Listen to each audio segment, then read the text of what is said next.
been clinical in that department. It's only the ball. It's in the ball. He remains clinical. Level 20, he's double 18. And there is the real Jim McEwen. It could be the way he reaches the final. Double 12 for Kevin Painter. And the match. Hang on a minute. Hold on, double 16. Absolutely majestic from McKells. The bullseye for Dubbridge. And that's what he gets. What a shot that is, and what a moment that might be. Gets the treble. It's double 18. Gets double 18. Wayne Jones inflicts a big blow. Hello, good evening, and welcome along to finals night here at the MODUS Super Series. Tonight, our two Series 5 finalists will be looking to make it back to Champions Week, but standing in their way, two former World Championship finalists. Matt Edgar is alongside me to preview what's to come tonight. I think it's fair to say it took week 9 a little while to kick into life, but Groups B and C certainly delivered in terms of drama and quality.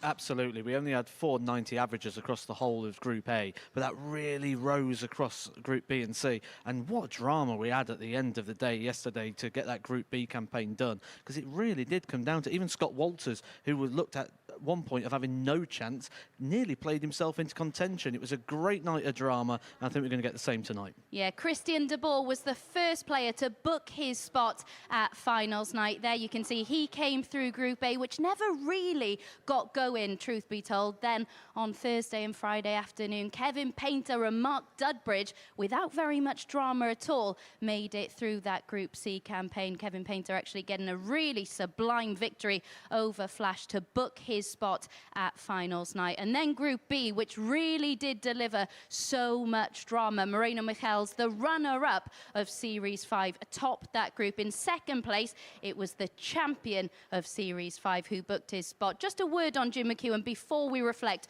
on Group A. He is the reigning champion here. On Thursday, he seemed to play with so much freedom, but that tagline did seem to weigh quite heavily last night. It did, you could see it, and I've been listening in tonight to listen to what everyone's got to say, and he admits openly that he felt nervy and he felt edgy, and I don't think that was helped by that opening game where he missed 19 darts at a double. It does unsettle you for the night, especially when you know there's work still to be done in a Group B campaign, and you're in there with the players that he was, because you look around and you start thinking, where are my points going to come from? And you see people below, you start getting wins, and you get drawn into watching the league table, rather than just looking at it like, well, I only need to win another game. You get drawn into the situation and the moment, and it just piles the pressure on. And he certainly played with that yesterday, but delighted to be here. Completely different feel tonight. Christian de Boer, the first player to book his spot at finals night, did average 102 against Lisa Ashton on the opening day, went through the card on day 2, but I think it's fair to say that he's going to really need to rise his level if he's to challenge tonight. Sounds crazy, doesn't it, when you say it's a player who went on a run of 9 wins in a row and there was only stopped by Lisa Ashton in the end, but it is those statistics that really do sort of highlight where it is. And Christian de Boer, yes, he got the points, yes, he got the win, but when we look at Kevin Painter and Mark Dudbridge, both of those players in their campaign hit more 90 average than the whole of Group A. So it was there for the taking. He took his opportunities. He's here. He's got a chance. And this is probably a good progression for him in terms of where his game is and how much he's been out. It's his debut here. So regardless of what happens tonight, he's had a good week. Yeah, and then on to Group B, which really had so much drama last night. Tony O'Shea came so close to booking his spot at finals night, played at such a high level over the course of the 2 nights, but it was just a miscount that did for him in his final game. We're both smiling when you mentioned Tony O'Shea, and I'm sure the viewers were thinking exactly the same. They would have loved to have seen Tony O'Shea here. He came so close.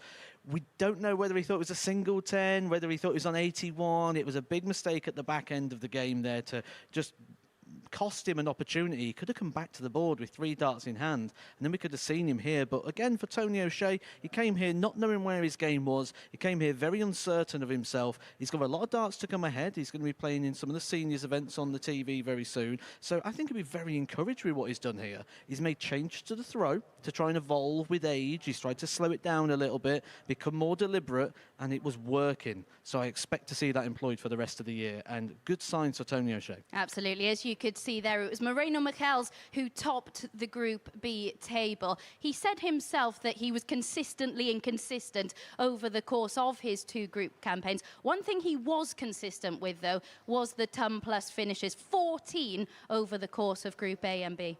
And we see that as a positive because we're sitting watching it. He doesn't see it as a positive. He sees it as he's got to do this to try and dig himself out of a situation. He also speaks every time he's asked that question, oh, you're hitting loads of tumblers finishes. He goes, yeah, but then if I come to the board with 3 darts in my hand, I'm missing it. And that is kind of the vibe I'm getting from everyone in this group tonight. But he's top of that list as someone who's trying to find every single negative in every positive that's going.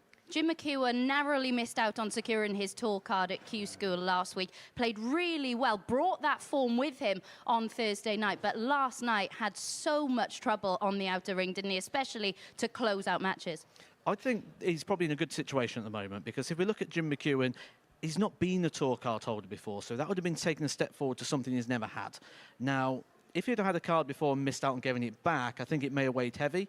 But all he's just done is just gone, OK, back to normal life again. We'll get back to the Super Series. I'll go on that seniors tour and try and get success there, which he nearly did last year in the match play. So for Jim McEwen, it's kind of come here now and defend my title. And this becomes, for him, the biggest event of the year because we've only had one person defend this title, that obviously being Luke Littler, and Jim McEwen's got a chance to do that. And wow, he's got a long way to go. He's aware of that. He's aware of what's coming up tonight. He's looking around the room. No one's confident in there tonight, I tell you. Everyone's looking at everybody else going, it could be him, but someone's got to take it. Wayne Jones was Mr. Consistent on Thursday night. He was always around that mid-80s average. On Friday, he really stepped it up. He was the standout performer in Group B, wasn't he, last night? What level are you expecting from him this evening?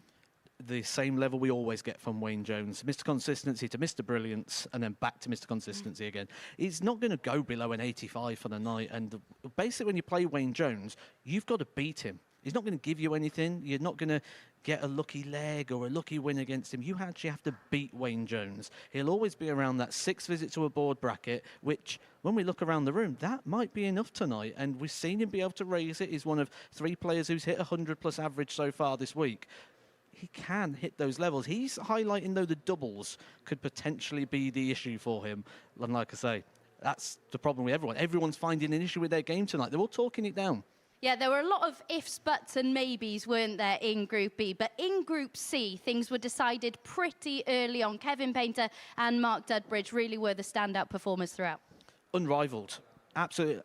Towards the back end of it, when the job was already done, they sort of just wavered a little bit in the performance, but for me it was headlined and main evented in that by that Kevin Painter Mark Dudbridge game. We saw Kevin Painter come up here with such a demeanour. He really wanted that win after losing the day before, put in 100 average, looked really good and really focused. Now we did see Kev both days drop off towards the back end of the day, but that's when the job's done.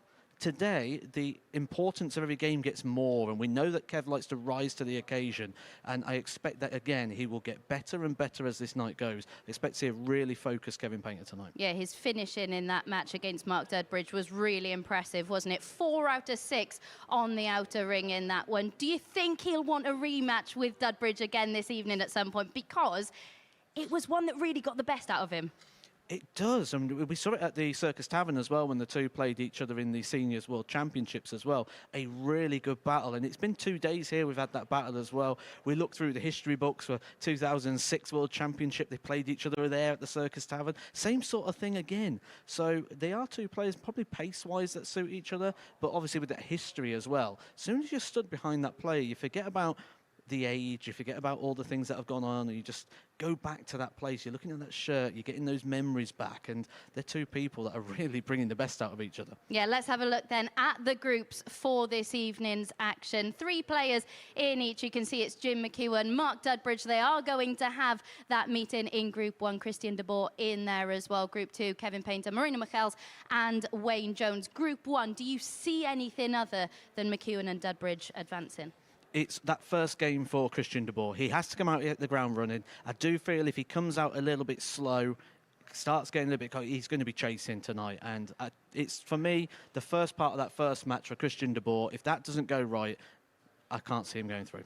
And Mark Dudbridge, we highlighted him as one of the favourites to go on and win the entire week on Thursday. He's 4-1 to go on and do so. Great value.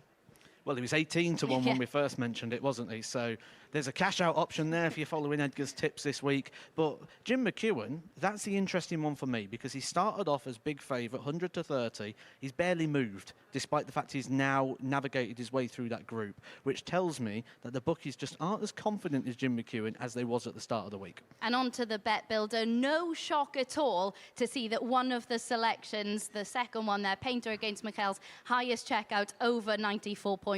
It seems a certainty when Michaels is in the field, doesn't it? It does, and I think another one which I'd be looking at tonight is those legs markets. I think we're going to get a lot of tight games. That's been the theme of the week. We've had a lot of 4-2s, a lot of 4-3s, and it's the same players, just the top end of it. So I don't see anybody here excelling and going and chasing, like coming away from the pack. So I think we're going to get a lot of over 5.5.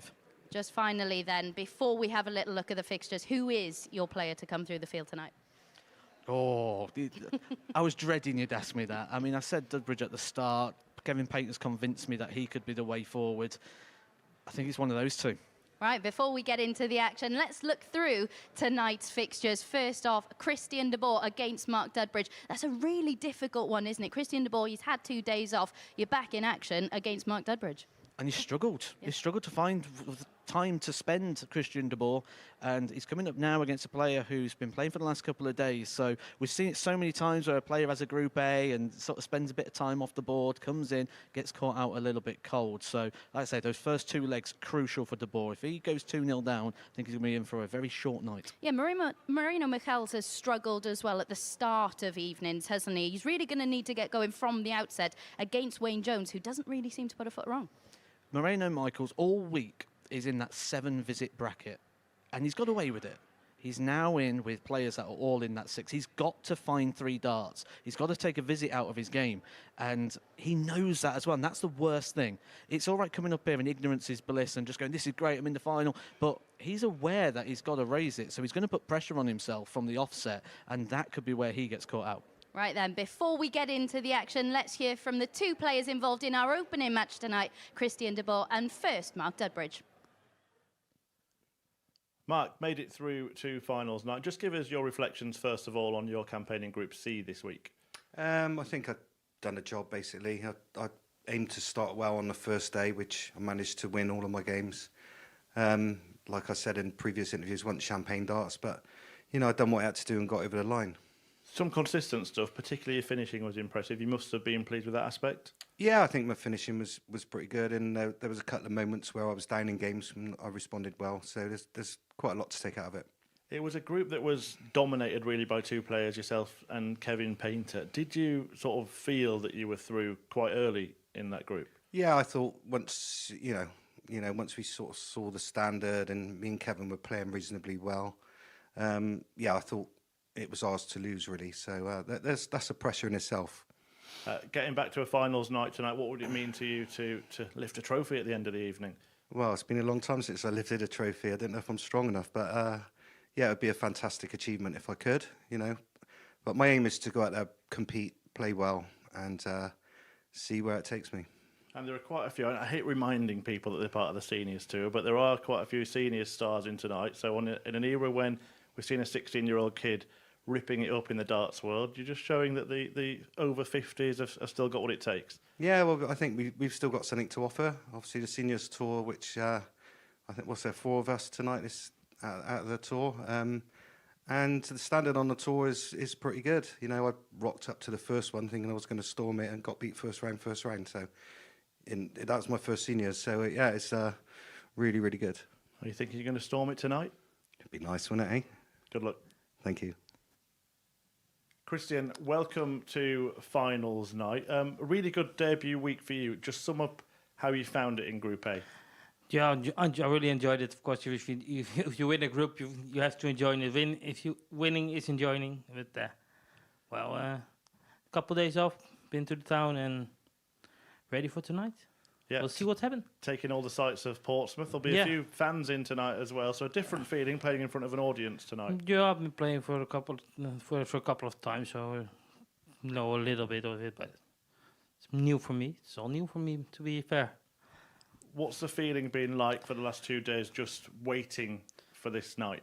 I didn't have very much luck of finding a place where I can practice a bit. Just find myself one pub nearby the hotel where I dartboard, but they have like this stone ground. I didn't really want to practice there. So I asked the guys in the hotel, maybe I could hang a board in the lobby or something, because I just don't have enough space on the room. But it wasn't possible there, so that's a bit of a pity. That's why I was quite early here to get me some extra Dutch practice. Yeah, so making sure you're getting the perfect preparation tonight. Sure. That's preparation is everything that counts for it. So. And there are a lot of players in that practice room that are very experienced players. Yeah. What would it mean to you to overcome them and win this evening? Well, you just play. I don't really play the player. I play the board. As I've been told, I've been playing with Roland Scholl. He's also like a big character, so he will kick you over things like that. If you play the board, you don't play your opponent. Well, we look forward to seeing you play tonight. Thank Good you. luck. We have our first player confirmed for finals night. Christian de Boer has managed to get the job done. Hardly been heard of by many in the darting fraternity, but here he is, topping the group and dominating the group, it has to be said.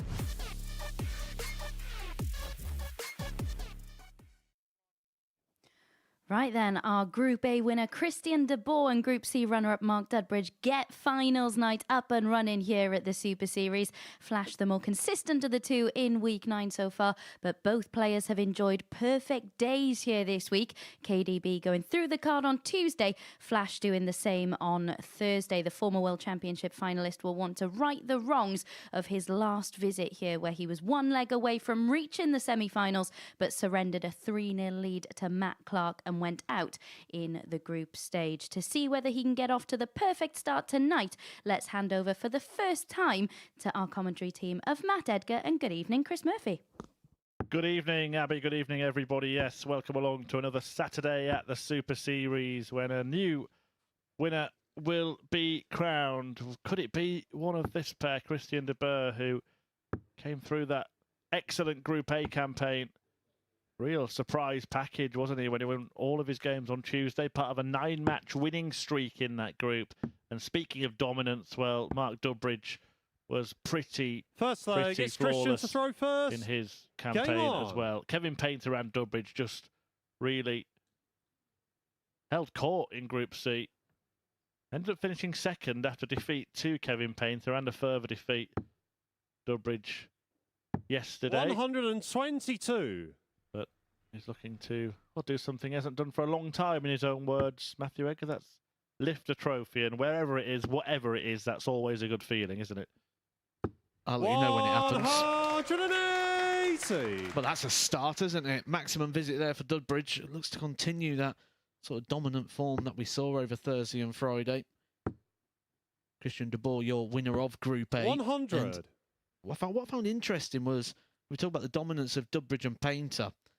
They hit more 90-plus averages between the two of them in Group C than any player hit 100. in Group A. That's 10 matches against the 45. Good audience in this evening, including a few friends and family for some of the players. 96. But a great turnout here at the Live Lounge in Portsmouth.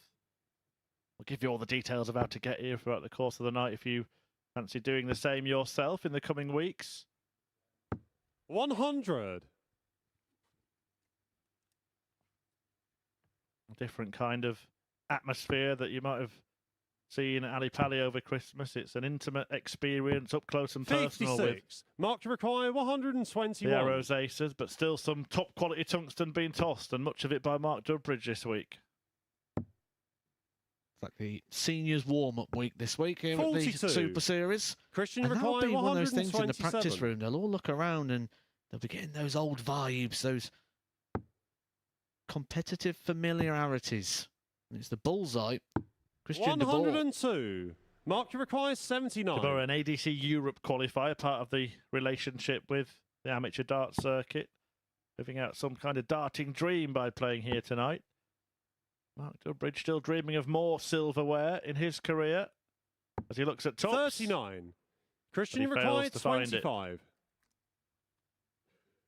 Did say at the start I felt that his first couple of legs was vital for Christian de Boer just to try and get a foothold in the Game evening. shot on the first leg. Good solid Christian de hold to Boer. throw there from Christian. Second leg, it's Mark to throw first. Game on. He did say, didn't he, in his interview, it's all new to me.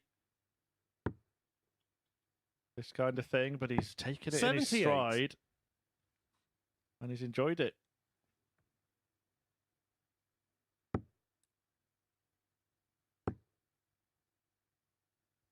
$100.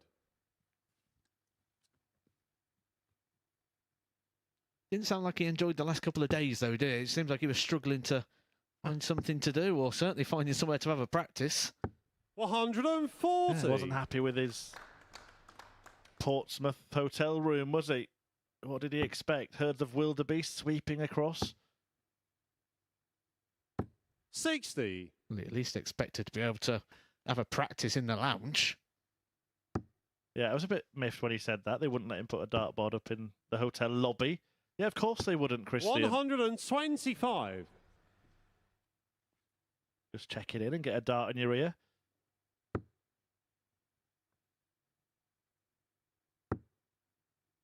It's interesting that he mentioned as well that he sort of watched the games back. 28. Mark, you require 158. Obviously trying to pick up on the positives and ultimately the negatives, because I think that's what we've heard quite a lot so far this evening from the 58. players. They're all trying to just play down their chances a little bit. No one wants to be known as the favourite. I think they're all just trying to play the underdog role. 60. Mark, you require 100. Looking at tops for a nice clean 100. Double 10 for Mark Durbridge. Game shot on the Bound. second leg. Quick Mark as a flash, Durbridge. all square this one. Third leg, it's Christian to throw first. Game on. De Boer is ready to kick off leg 3.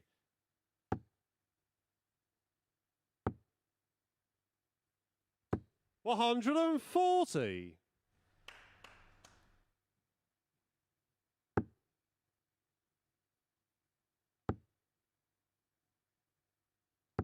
$140. Durbridge, one of the most active players at the moment of the players we'll see tonight, was at Q School. And he was very, very good at that first stage. And I think that's what's given him 55. encouragement now for the rest of this year.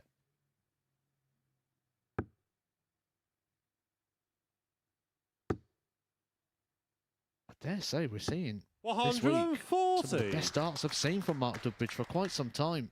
And it's some time to be doing it. He mentioned that Seniors World Championship where he thought he'd go in and have a good chance at winning. 47. Surely that's got to be the case this year. Yep, certainly.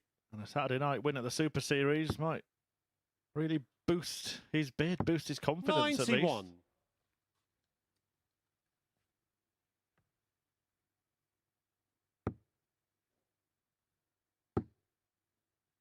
Needs to come down to the 99. 19s to Mark ensure he require leaves himself a finish. 130. Mark Durbridge has left himself one that could see him break the throw. He can't do it now, but he would probably expect a return here.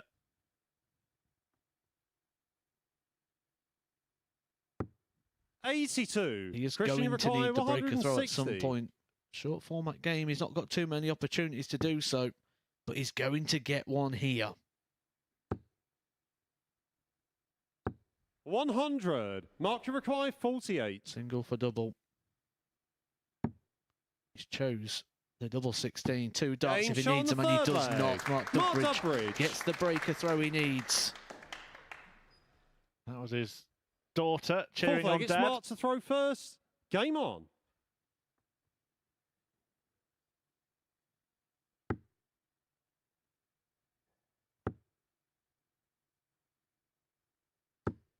Next to $135. Mark Durbridge's daughter as well, Lawrence Dowding, who actually runs the Southampton Junior Darts Academy.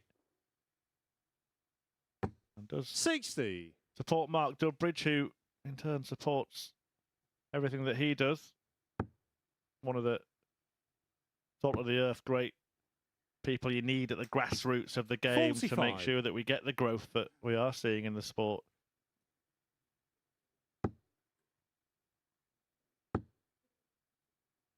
Well, we're seeing the 123. products of those academies coming through now, aren't we? It's not just Luke Littler. We've seen Leighton Bennett. We're seeing Thomas Banks. It's a different entry into Arrows. 59. Former generations had perhaps often been a good darts player was a sign of a misspent youth. Now it's actually the sign of a very purposeful youth. 100.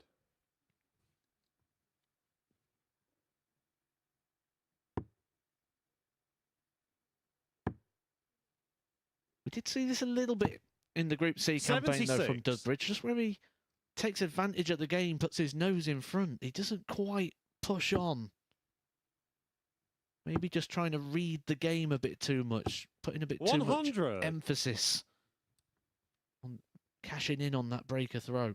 Well, it could be a very short night for Mark Dudbridge. He plays in matches 1 and 3. If he loses both of those, that's him done. Before 140. his old adversary Kevin Painter has even thrown a dart. I don't think those sort of thoughts are going through his head right now. He's 46 points away 58. from being a leg away from the 46. perfect start here on Saturday night.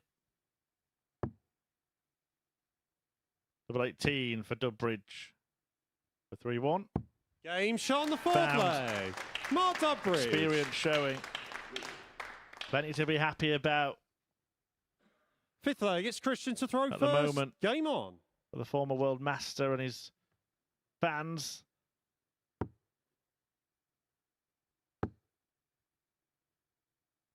$121.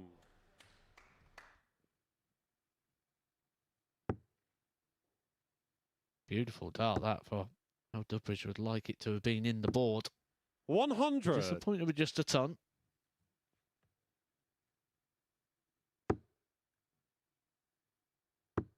Christian de Boer in that sort of 59. position where you're 3-1 down, but it's not as far away as it may initially appear. Just the one broker throw needed. 81. Yeah, things can turn quickly in this short format. Anybody who watched Group B last night will be well aware of that. 140. We know Christian de Boer can really find that top level. We've seen 3 100-plus averages so far this week. The best one of them was by Christian de Boer on Monday in his 4th fixture, 60. averaging 101.90.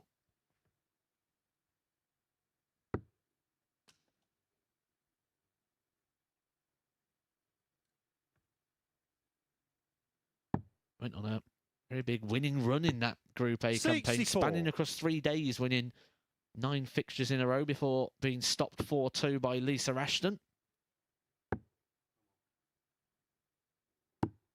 90. Christian, you require 117. 117 to get one leg back. Double top. 97. 170. Mark require Will 170. bring an end to it all in this opener. A big defeat can be very damaging in this short round robin format. Remember, just 3 players in each group. Play 2 60. fixtures each. Christian, you require 20. Can't afford to be losing big early on.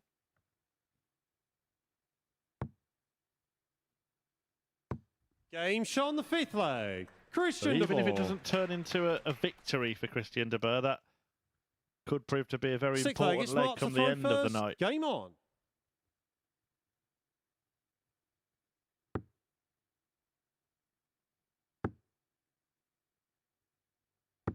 $60. Little wince there from Mark Dudbridge, and that'll be because how close those was. He'll know that was 3 well-thrown darts. Just on the wrong side of the wire. 131.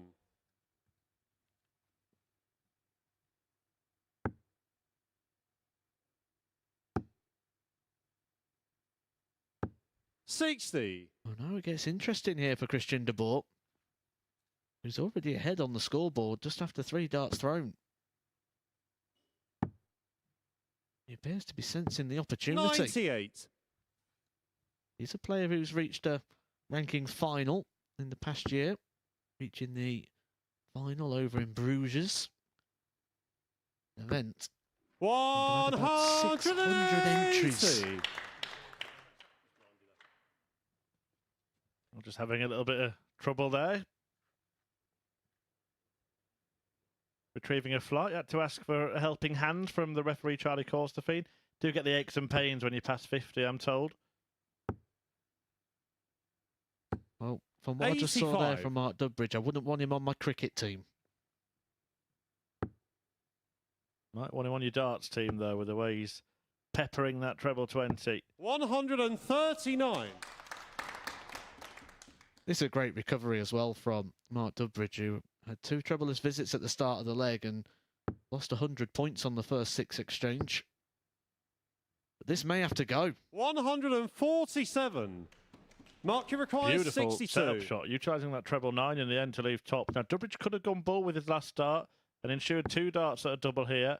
He's only going to get 1, but that is all he needs. Mark Dudbridge off to a flying start at the Super Series. He beats the Group A winner, Christian de Boer, 4-2, and that is fantastic from Flash. In that game, he averaged 93.13. He had a brilliant 100 checkout in there as well. De Boer, well, he is having a little chat with Dudbridge about everything that happened, but he's on the wrong end of that defeat. Shaking of hands between him and the winner of the match. Look at those stats. Very nice for Mark Dudbridge, who lays down a bit of a marker here at finals night of the Super Series. We will turn our attention to Group 2 after the break, when Moreno Michaels faces Wayne Jones.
Welcome back to the MODUS Super Series, where it's been a marvellous start to the night for Mark Dudbridge, who's just completed a 4-2 success over Christian de Boer. A 93 average in that one, really clinical on the outer ring. Next, we turn our attention to Group 2, and it's Wayne Jones, the man who was so consistent throughout his Group B campaign. He's taken on Moreno Michels, our runner-up in Series 5, of course, who's treated us already to 14 ton-plus finishes already this week. Let's hear from both players now before we get back into the action.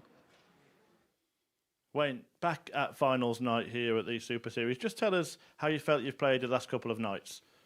I wasn't impressed Thursday. Didn't think I threw very well Thursday. I was pleased with last night.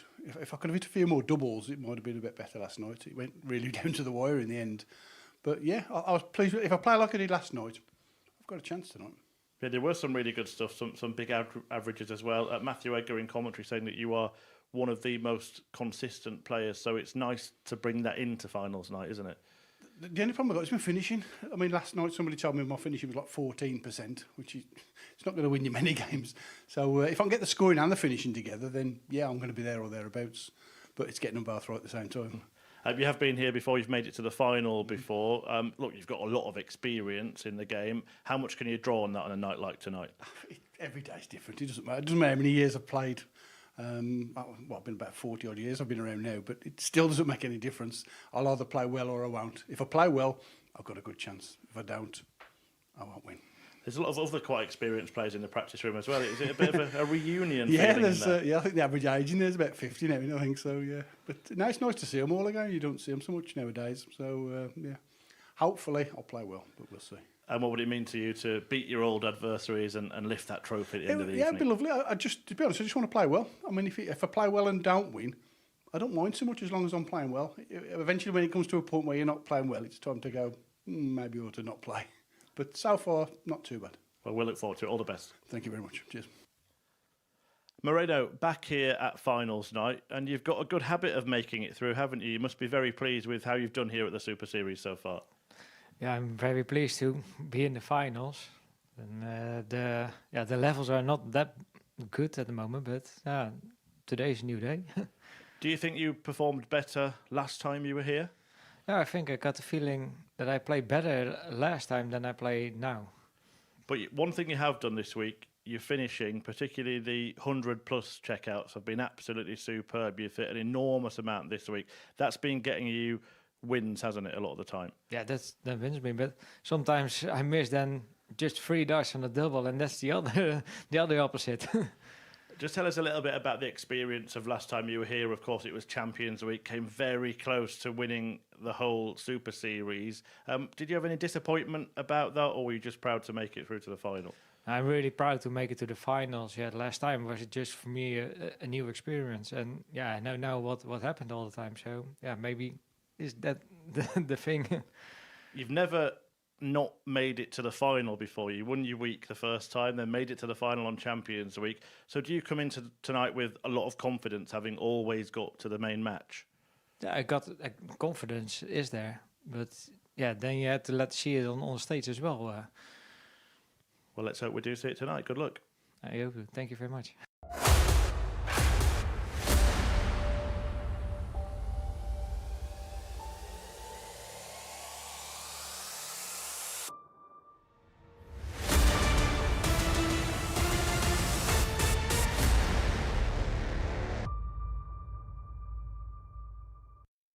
Moreno Michels then finished top of a really competitive Group B last night. Acknowledged himself, though, that he needs to be more consistent this evening if he's to do what he did on debut here and qualify for Champions Night again. He and the Wanderer were in Group B together on Thursday and Friday. One win apiece. Who'll come out on top in Clash number 3? Let's find out in the company of Chris and Matt. Cheers, Abby. Yeah, Moreno Michels. Well, you wouldn't know it, but he's never failed to make it to finals night. From his own way he spoke there, didn't seem overly confident. Wayne Jones, hit and miss by his own admission, 58 years of age now, former World Championship semi-finalist in PDC darts. A really consistent player and probably the standout player in Group B last night. Yeah, his own admission, yeah, you said was hit and miss, but I think it was more hit than miss from Wayne Jones, he was the best average of anybody in that Group B, and that was a tightly contested Group B campaign. First leg, it's Moreno to throw first. Game on. He's one of only 3 people that have been able to land 100 average this week. Wayne Jones, Kevin Painter and De Boer, all 3 players making it through to Saturday night. We've just seen Christian De Boer go down 4-2 to Mark Dudbridge. Wayne Jones is going to hope not to follow in the footsteps of his fellow Ton Plusser. You may notice here on Saturday nights at the Super Series, we do have a live 55. audience, and if you want to be part of it, just scan that QR code. You will go to dartshop.tv and can secure tickets 140. for any of the Saturday nights here. And the best thing about the tickets is they're absolutely free. You can enjoy a Saturday evening sports entertainment. 100. All you have to do is log on, book.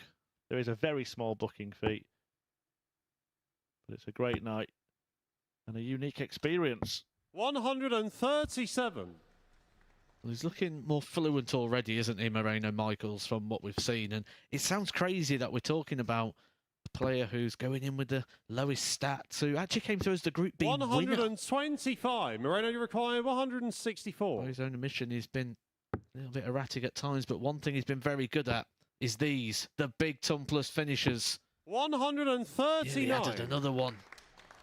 Yeah, threatening there. Moreno, who beat Fallon Sherrock in the previous series final to qualify for Champions Week when he made it all the way to the final again, losing out to Jim McEwen, who, Moreno, you require 25. by quirk of fate, is in action next tonight, taking on Mark Dudbridge. Game shot on the first leg. Nicely Moreno done Michaels. by Moreno Michaels, taking the opening leg with a Second leg, it's Wayne to throw first. 15 dart holder throw. We did hear from Moreno at the end of the session yesterday, catching up with Abby, and he spoke to yourself today. And 60. one thing he's been very keen about saying is, despite those 100 plus average, 100 plus finishes, averages, 100 plus finishes going in, when he's had like 3 darts in his hand, he tends to find that that's where it's sort of unravelled for him a little bit. When he's had that little bit of processing time, knowing he's going to get those darts at a double. So that'll be a positive for him there, Moreno, 100. checking out the 25.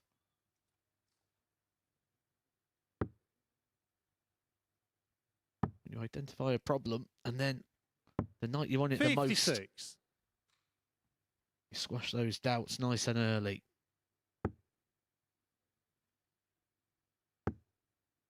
Moreno, a former PDC 81. tour player. Around that 2010 to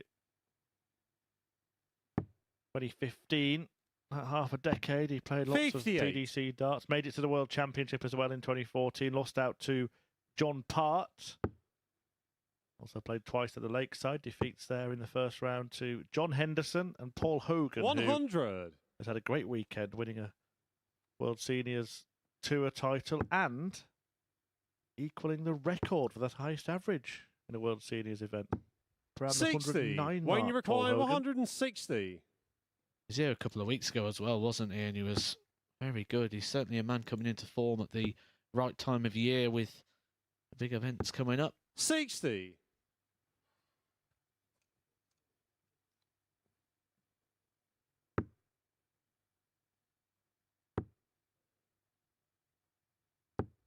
Not missed 55. from Moreno. Wayne, you Gives a bit of require time here for 100. Wayne Jones to level this one up.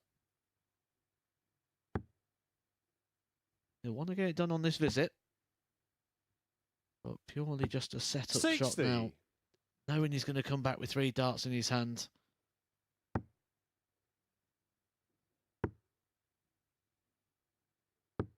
$66. Wayne, you require Double 40. top then for the Wanderer.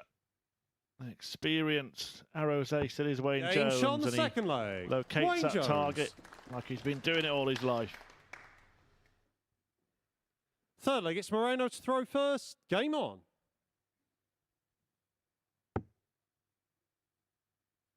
His PDC career was reasonably successful, 125.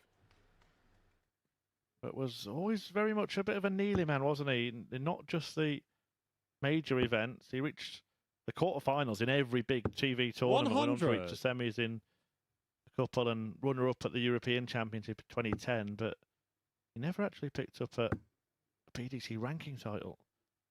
139. But if you look at the career of Wayne Jones and that sort of consistency, he was almost just one generation too early from being a very rich man with those sort of stats and performances in the big TV events. 140. He'd probably have to be in the conversation. You often say he was the best player not to win a world championship or a major, but not to actually get the hands on a PDC title.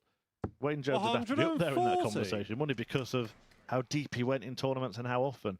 Did go on to win Challenge Tour events, 3 of them in 2017. 85. Moreno Got required his card 97. back for a few more years, which he enjoyed on the tour. Double 12 here. 73. He'll return for the same target to regain the lead, the Dutchman. Really has raised his game so far tonight, Moreno. Just the whole level 95. of composure that he's showing as well. 24. We always say Saturday nights when you Game want to bring shot your the best third darts, leg. and that's where Moreno saved them for. Michaels. Fourth leg, it's Wayne Maybe to that's what throw he thought. He thought, first. what's the point in winning all my games on Monday and blowing the field away with big performance? I'll just save it all for Saturday. 100. Well, he has been a dab hand at the Saturday night, the Super Series, hasn't he? And I have to say, he's never really been electrifying throughout the week. I don't think any pundits ever stood on the stage at the start of the Saturday night and said, well, I think Moreno Michaels is the man to beat this evening, based on what they've seen that week. But both times he's done it before, he's got to the final. 1 win and 1 grand final defeat. 100.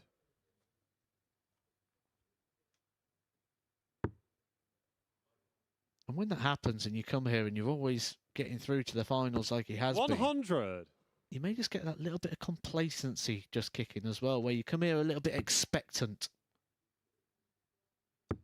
He's not really had a negative experience here at the Super Series. 45.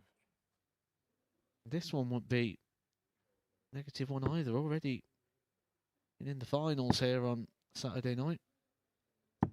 134. In the group with Kevin Painter as well.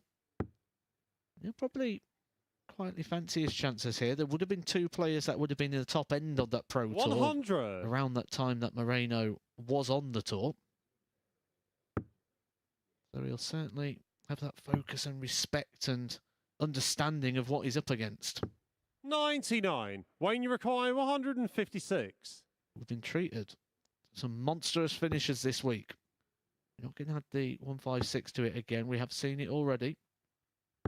85. Moreno, you require 110. Out of the biggest ones, the only one we haven't seen is the 167.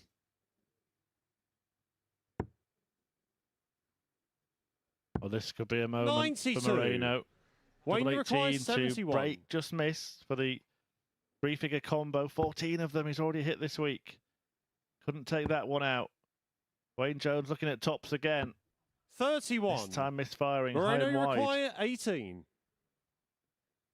This could be a key exchange in Game this shot on the match. 4th leg. Moreno Michaels. He highlighted it as a problem for him. No problem 5th leg, it's whatsoever Moreno to tonight for throw Moreno. first. Game on. Problems are all for Wayne Jones now, and he knows it. Moreno's got 2 opportunities with throw to get this one wrapped up. 60.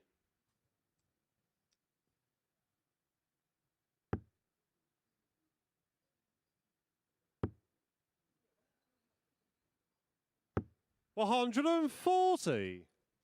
One thing we know about Wayne Jones over the year is that steely determination. You'll get the same from him to the very end. 131.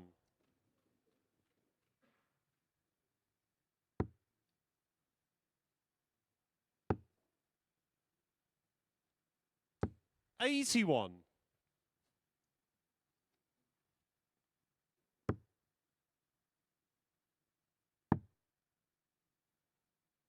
Coming up next on the live 43. lounge stage on Saturday night of the Super Series, it will be Mike Durbridge looking to get through. He beats Jim McEwen he would be the first player through to semi-finals. In fact, 100. he only needs 3 legs in that match against Jim McEwen. The rule of thumb in one of these groups is 2 points and a positive leg difference. You are through. So 3 legs for Mark Durbridge would get him through. If Jim McEwen was able to beat Durbridge 4-0, then he would be through with a game to spare himself. That was a big 140 at a big time, that for Moreno. Require 127. It's him back into a leg when Wayne Jones may have been sensing the possible break. This would hurt. 102. Wayne Jones might have to 95. produce some brilliant bull hitting here. That's what he needs. And he can't 54. get it. Moreno, yeah, you require 25. And semi-finals are looking a long way away for Wayne Jones. 888. 9. A reprieve for the 41. Wanderer, who returns. The way Moreno's been checking out, Wayne Jones would have felt that this match was over. Game But shot instead, on the we go on. Wayne Jones. Good composure there from Wayne Jones. 6th leg, it's Wayne to throw first. Heart would have been in the mouth. He would have been very aware of the situation here. And you can't afford to lose heavy in that first game. A 4-0, 4-1 defeat, and you're in big trouble in regards to trying to qualify. 82. You need favours. It could have been 127 in game for Moreno Michaels, but he's missed the ball, and then 2 darts at 888. 3 match darts have gone begging for him. 127 in game over. And now it's game on. 140.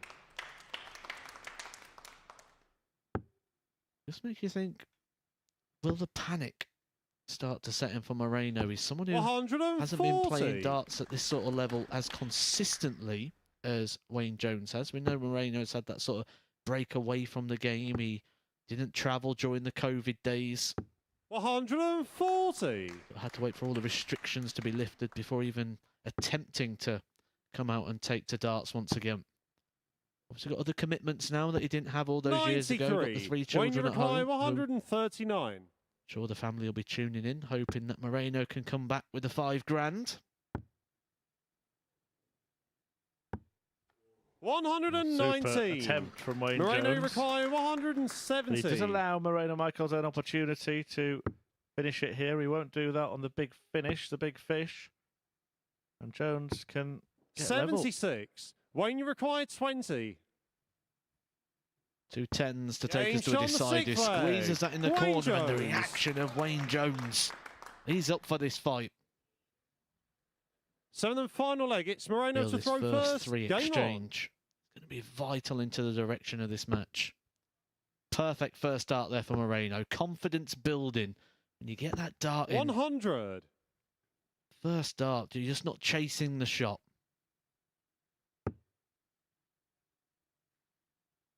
Feeling control of things. 55. He is in control of things. He's got the advantage of throw. A small advantage on the scoreboard. You'll be thinking 15 darts here, Moreno. 60.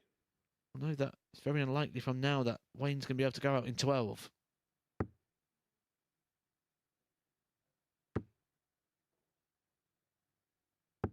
$60. This is when it gets frustrating. When you think you're on a comeback, when you've been 3-0, 3-1 down, you pull it back to a last leg decider, and then you feel like you're not even putting a fight up. 60. But the door, it's opening again. Moreno not taking advantage.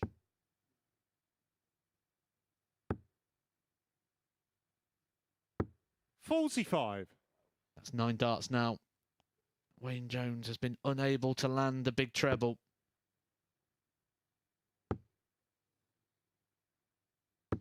$125. All in the hands of Moreno. Wayne Jones will be hoping for mistakes from here. 140. Moreno, you require 156. A couple of bites of the cherry, but that's a wayward dart and just makes things a little bit more awkward for him and more optimistic for Wayne Jones. But the optimism disappears and then returns. The drama of a last leg decider. You're in, you're out, you're in. You got hope, you think you've lost. And all of a sudden, there is pressure now on Moreno. Moreno, you require 89. Bid to go for that treble 19, but it paid off. And now he's going to have to rescue this. And he hasn't. Jones is going to get the opportunity to turn 57. this around totally. Wayne, you require 64. Another. Oh, that'll do nicely for tops. 24. He's had his chance. He's missed his chance. Moreno, you require 32. Now Moreno Michaels gets his. Another chance.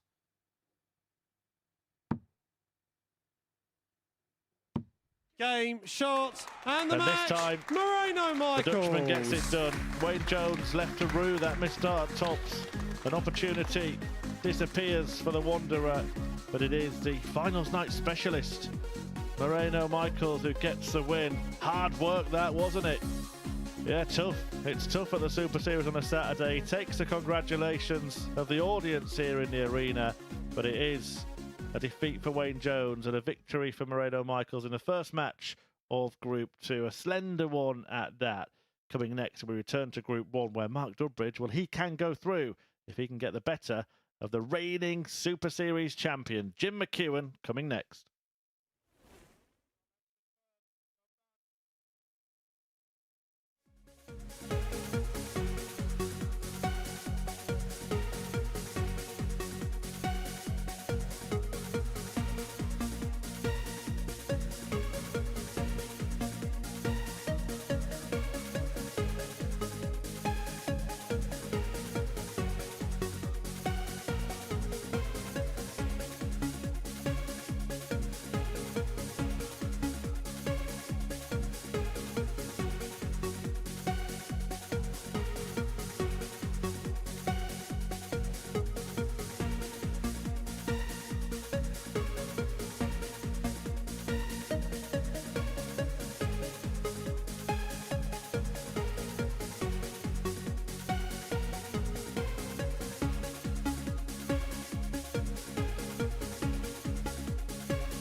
Good evening and welcome back to finals night here at the MODUS Super Series, where Moreno Michaels has just made a winning start to his Group 2 campaign. He did have to withstand a fight back from Wayne Jones in that one, though. Michaels led 3-1 it did go all the way to a decider. We said Michaels would need to raise his level tonight, and he did just that to get over the line. Next, we turn our attention back to Group 1, and Mark Dudbridge returns to the stage. Flash was fantastic in his opener, wasn't he? 57% checkout success in that one. He takes on our Series 5 champion next in Jim McEwen, who looked every bit the champion when we saw him in action on Thursday night, but he did have quite a bit of trouble on the outer ring on Friday evening. How's he going to fare in this one, and how's he feeling about tonight's action? Let's find out now, because he's been chatting to Chris Murphy. Jim, back here at the MODUS Super Series for a finals night. Walking in tonight, does it bring back some memories? Always does, yeah. I love coming here. Still prefer Southampton, because that was good to me. Yeah, no, that's a special place for me, yeah. Did that not change for you a little bit when you tasted victory in the previous series here? It did a bit, yeah. I struggled a bit yesterday. I think I'll be okay tonight. I like the crowd. It was one of those groups, wasn't it, yesterday, where there were really loads of close matches. It was a close run thing. You must have been relieved to get over the line. Oh, absolutely. I come into it confident, but after my first game going 3-0 up and losing, I started getting a bit nervy. But fine tonight. And you've got the experience, of course, of winning on this stage before, winning the entire series, but there are a lot of experienced players in that practice room tonight. Do you think it counts for anything that you've been on this stage or done it before? Oh, no, not at all. I mean, you've got Kevin and Mark who have been in the world stage before. No, absolutely not. I know that you've always got a lot of support in Scotland as well, people cheering on. Have you got a message for those watching you back in Maybole tonight? I'll do my best. That's all I can do. And who do you think is probably your biggest rivals tonight, or do you think anyone's capable? Tonight, every one of them. Everyone. We're all class players. Certainly are. And you don't get to a finals night and not be good. Absolutely. And you're one of those yourselves. What would it mean to you to get the win, to get to Champions League and to have that chance to defend the title? Oh, it means a great deal. Yeah, it always does. I'm so grateful for MODUS inviting me here so often now. Yeah, good. Well, maybe you'll take another step tonight. Good luck. Yeah, thanks, guys. Your new MODUS Super Series champion. He is Chucky. He is Jim McEwen.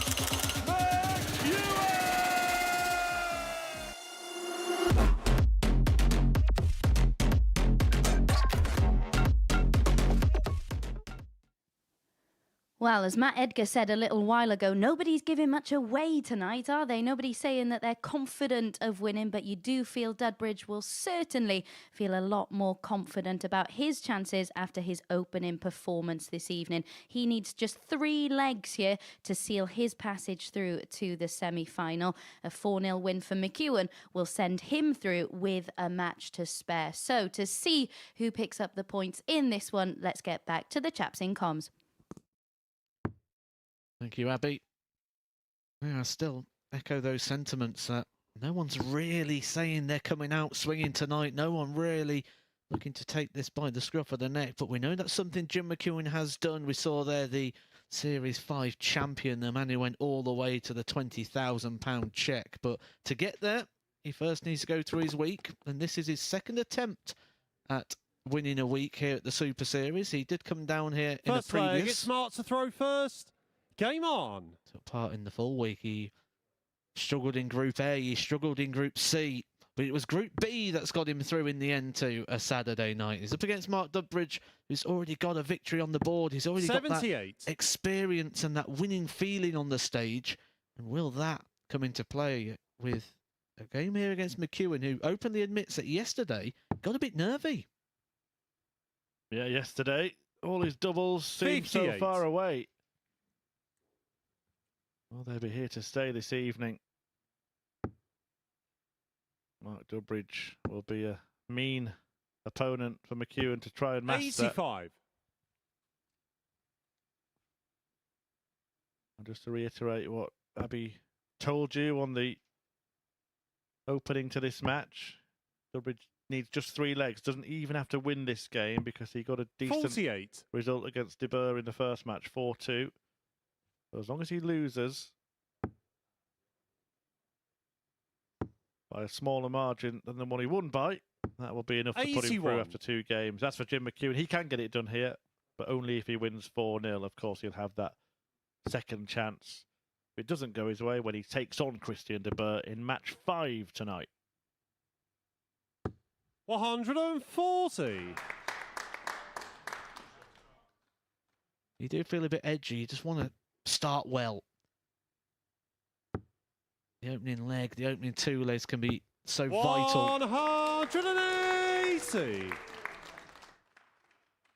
And you ideally don't want to see your opponent smacking in 180s in the opening leg. That doesn't help you settle down.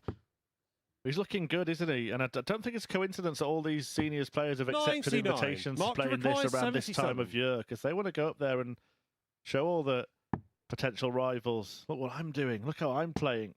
And Mark Dudbridge really is someone to be feared at the moment. 57. Okay, Jimmy he's missed Mackay, tops there, but you'd expect 156. him to be back.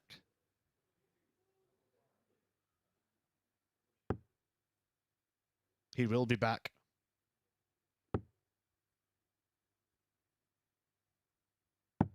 $120. Mark required 20. Jim McEwen certainly showing no signs of those nerves that Game he shot said on we the saw first yesterday. leg. Mark Dudbridge. There's a happy little Dudbridge clan Second there. leg, it's Jim to throw first. Game on. Well, that means McEwen cannot get it done in this game. And it means Mark Dudbridge is 2 away from qualifying himself.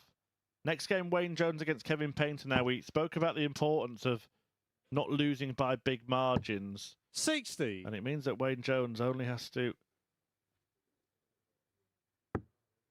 get a victory of 4-2 in that one to ensure 100. that he would qualify. There is, of course, a scenario, of course, on all our finals nights that if every result is the same in a group, with one player winning each game, then we go to a 9-dart shootout to separate the players. 42. We haven't had one for a long time, but I tell you what, that group 2, Marina Michaels, Wayne Jones, Kevin Painter, that's got all the ingredients you need. 134. See a 9-dart shootout.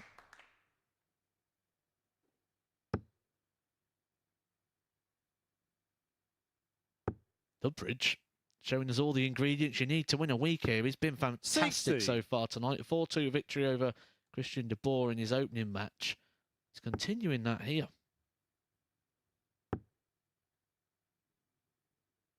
And there's the head shaking from 125. McEwen.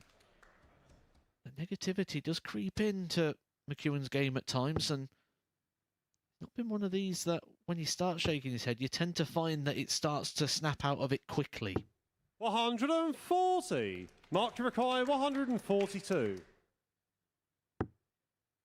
Said in his interview, didn't he, that he sort of enjoyed the 60. Southampton venue where it was not so much of a production there, it was more just like a little room. Understated, a little bit like Jim McEwen, but I think he needs to 133. maybe just have a little bit more of that, Mark that require arrogance that 82. can come by being a champion. Use that shield of success, wear it. Let your opponents know that this is your stage. And it might be Mark Dudbridge's stage tonight. Can he find the bullseye? Game shot on the what second a shot that leg. is. Mark Delightful Dudbridge. darts by Dudbridge. Third Almost leg, had it's to Mark to bend throw that in. first. Game on. Vintage Dudbridge. These are the darts that took Mark Dudbridge all the way to the World Match Play final, the World 95. Championship final, the World Masters Trophy. Remember that game when he beat Tony West in the final? Tony West then went on to win it the following year, beating Barneveld in the final. 100. Very rare you get that, isn't it? Where someone goes to a tournament, can they go one better than they did before? And they actually do. Yeah, you never actually did get to that second round, did you? 59. First round, I was stuck in the prelim most of the time. Jim McEwen can't do any better. He just wants to match what he did before. Win the week, win the Champions Week. 180. But remember, with that brilliant bullseye, Mark Dudbridge is now just one leg away qualifying from this group, that would only leave one place. 100. That looked a bit loose to me, that. That looked of a risky shot. That's one thing we saw about Dubbridge as well in his Group C campaign. He was very stubborn in his attack on the treble 20. Even if it looked blocked, he just threw the dart harder.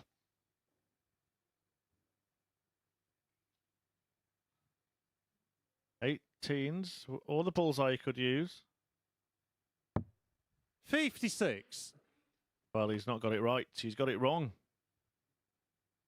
And that's such an important aspect of the game. Cannot be making, and he's only just realised as well, he cannot be making those mistakes. 59. He's been let off with it. He's still got the opportunity here to break the throw of Mark Dubbridge.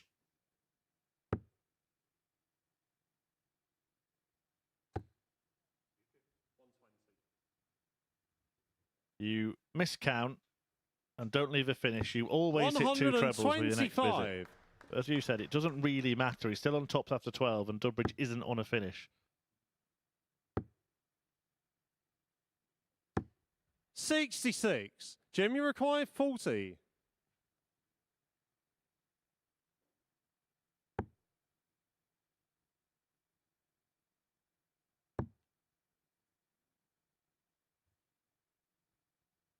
Game shot on the third leg. Good response that leg from Jim McEwen. That's the opening couple of legs. Didn't really put too much resistance up. Was starting to shake the head. And then a big leg there from McEwen to get himself back into this one. He will need to break the throw again, though, if he is to pick up the points. Well, both players playing at a very decent standard. Averages north of 90 for the pair of them. And Jim's going up. 180. How much? 180 can change in this short format. As high as almost 99 here. 59.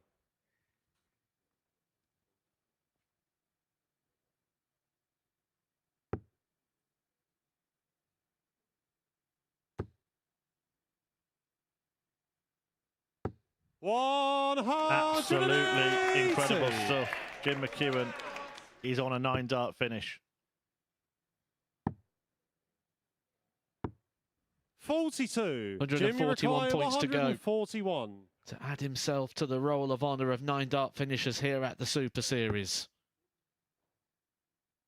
Treble 19. Double 12. 117. So close. So close to seeing the first Super Series Saturday 9-darter.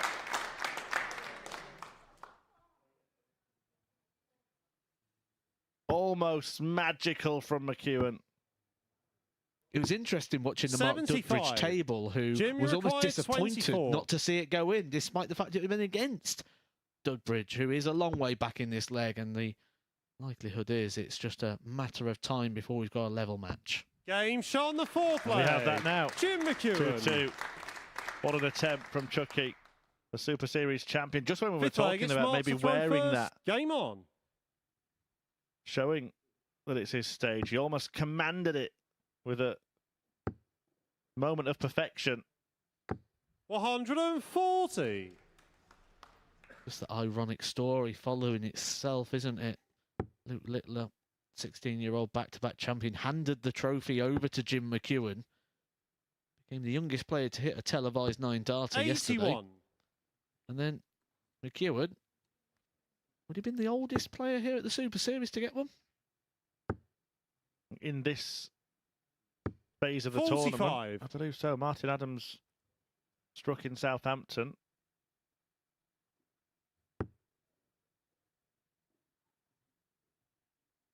As did Richie Burnett.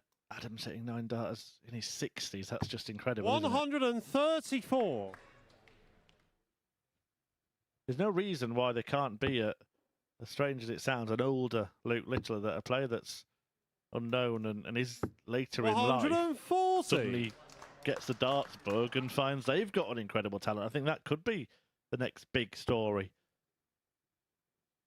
I'm fully expecting to see. We saw that during lockdown, didn't we? People buying dartboards and putting boards up 85. at home and sort of unearth some new players that are now out and about playing on the various tours.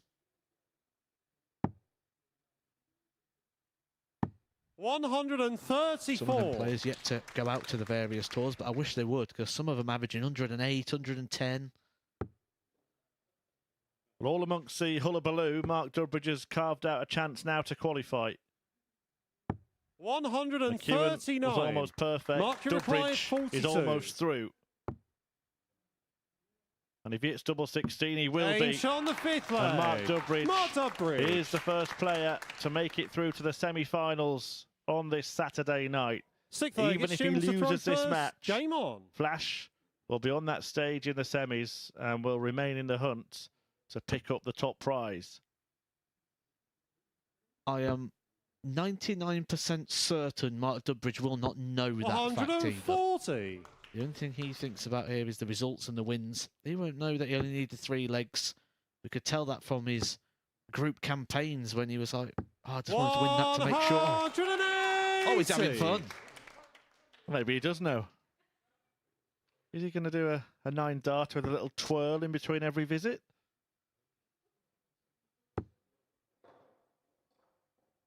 This would be an interesting Thank 9 you. darter, wouldn't it? I think he should do something different between every shot. Let's see what he comes up with this time. We've seen the Diego Portela dab before, haven't we? Where he sort of 140. dabs as he throws the dart. He's not even going to hit the 9 darter. 41. Shocking. Not going to boo him, Chris. Booing on the inside. I have to say as well, just that different feeling in comparison to the big tournaments. 100. Throwing for a 9 dart, you've got all of the encouragement of the crowd behind you. But here, nobody wanted to put him off in this intimate environment. Everybody just taking a deep in-breath and not breathing 60. out until that Jim, double you 12 require had been thrown at. 121. Which creates tension. The atmosphere, the reaction is that of tension. Because that 9 dart attempt, Jim McEwen's running at an average here of 106. 65. And losing. Yeah, 3 180s, 2 in that 9 dart attempt. In fact, Durbridge has had 2 himself. It's been a great game of darts, this. No matter the stage, no matter the age. 60. Good arrows are Jim, good you arrows. required 56. Mark Durbridge is the record holder, isn't he, for the most 180s in a game here at the Super Series? Yeah, 7 in a match.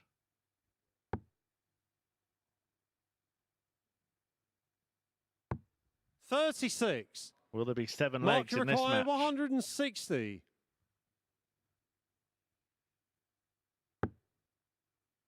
Ewan will get the opportunity to give us that 7th 60. leg. Jim, you required Darts at double 20. 10 for a level game. Game shot on the 6th leg. So Mark Jim Durbridge has had McEwen. the most 180s ever in a fixture here at the Super Series. He would 7th love and one of final leg. those It's right Mark to now. throw first. Game on.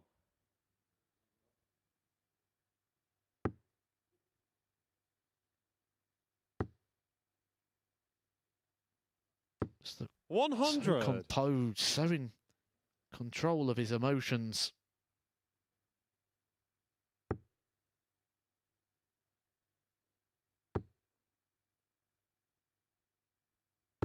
$140. 5th 140 from McEwen.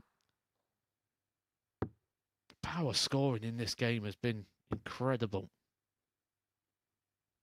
97.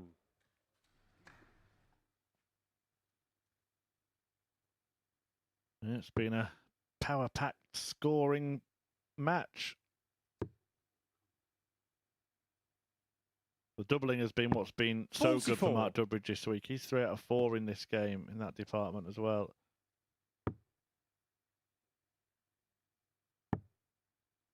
Sort of went under the radar a little bit, didn't it, on 43. the first day? But Mark Durbridge, 50% on his Thursday campaign. Wasn't too far away from that on Friday. 12 hit from the 33 attempts. So significant leg 96. this for Jim McEwen. It gives him an extra out if he wins it against Christian de Boer. pretty much a winner-takes-all clash. But if McEwen wins this leg and wins this match 4-3, then he could still go through if he were to lose 4-3 in that game. So just gives him one more of the possible scorelines in his favour.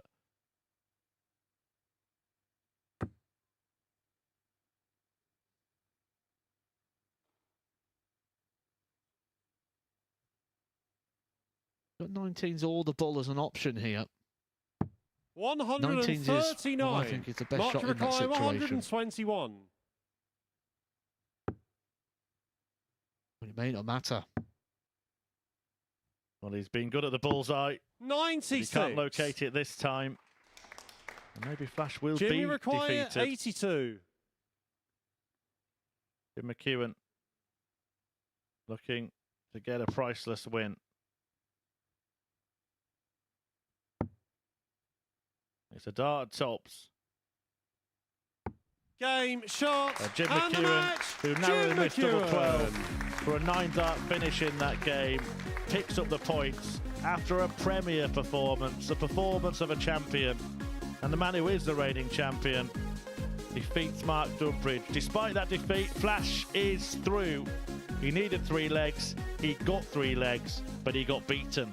Jim McEwen with an average of 101.3 in a really high quality affair. Look at those numbers there. 5 180s between them, 8 140s, 3 out of 5 on the doubles for Mark Durbridge. The 3 legs he needed to qualify, but a flying start for Jim McEwen as well. Kevin Painter, the last player to be out of the traps tonight. He's in action next. He takes on Wayne Jones.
Well, what an incredible standard we are being treated to here on finals night. Jim McEwen has just averaged in excess of 101 to get the better of Mark Dudbridge in a decider. Wire double 12 for the 9 as well. Agonisingly close for our Series 5 champ. As for Mark Dudbridge, he's done all he needed to do to book his spot in the semi-finals. Needed just the 3 legs to get over the line and book his spot there, and he has done just that. Not that he knew about it though, I've just let him know as he left the stage, and he had absolutely no idea. Next up, Wayne Jones returns to the stage. He did really well, didn't he, last time out to force a decider against Moreno Michels. Just went down 4-3 in that decider, but plenty of positives for him to take from that one when he takes on Kevin Painter in this one, who came through a Group C campaign pretty convincingly on Friday afternoon. Before we get into this one, let's hear from the artist now about what he's expecting from tonight. Kevin, back here at MODUS Super Series finals night. First of all, just sum up how you think it's gone for you the last couple of days. Yeah, I had my moments, Chris. I had a great game with Dudbridge. If I can play like that a bit more regular, again, it's the consistency. 1 minute I'm having a couple of good scores, next minute I'm drifting off a bit. If I can keep my concentration levels pretty good, I expect to play well.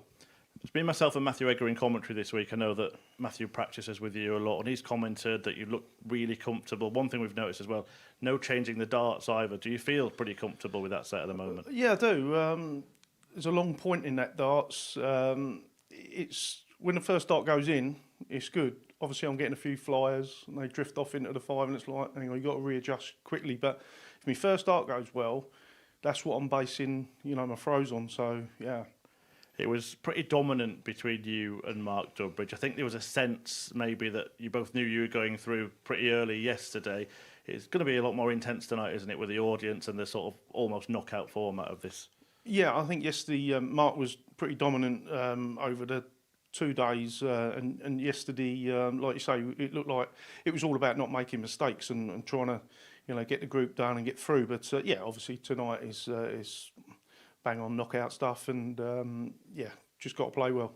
We know you are an ultra competitor. You've had a couple of finals here on Saturday nights before. How important is it for you, and what would it mean to you to actually get your hands on that trophy? Yeah, it'd be nice. I'd love to. Listen, winning anything's great. As you say, I haven't done it yet. It'd be nice to. It's great. Keep qualifying to get to the finals. It'd just be nice to actually get over the line and win one. Yeah. Maybe tonight's the night. Good luck. Hope so. Thanks, Chris. What a finish from Kevin Painter. And where did it come from? Oh, beautiful. Great finish from the artist. Game shot on the first leg. Kevin Painter kicks off the action here. Game And he shot on the adds the third 107 leg. to it. Well, it was a drama-free Group C campaign for the artist. How much drama will there be in this contest with Wayne Jones? These two have met on so many occasions over the years, including the last 32 of the World Championship back in 2005, where Painter came out on top with a 4-2 success. I think he'd be pretty happy with that scoreline here. Coincidentally, that's the scoreline Jones needs to advance to the semi-finals. To guide you through all the action, then, let's get back to Matt Edgar and Chris Murphy. Yes, indeed, and it's perfectly played out for the artist. He hasn't played yet, but he knows that he just needs to win this one match, and that is him through. If he does do it, he'll eliminate Wayne Jones. He'll go through. He'll take Moreno Michels with him. But as Abby just stated, if Wayne Jones win this match 4-2 or better, then he would go through. A 4-3 win for Wayne Jones, and we still have the prospect of a potential 9-dart shootout to separate this group.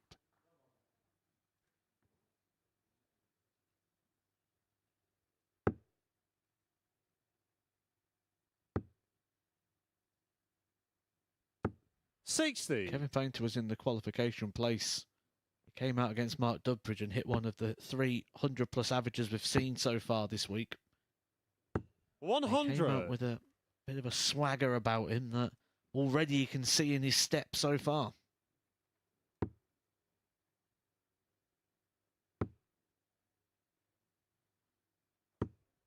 $41.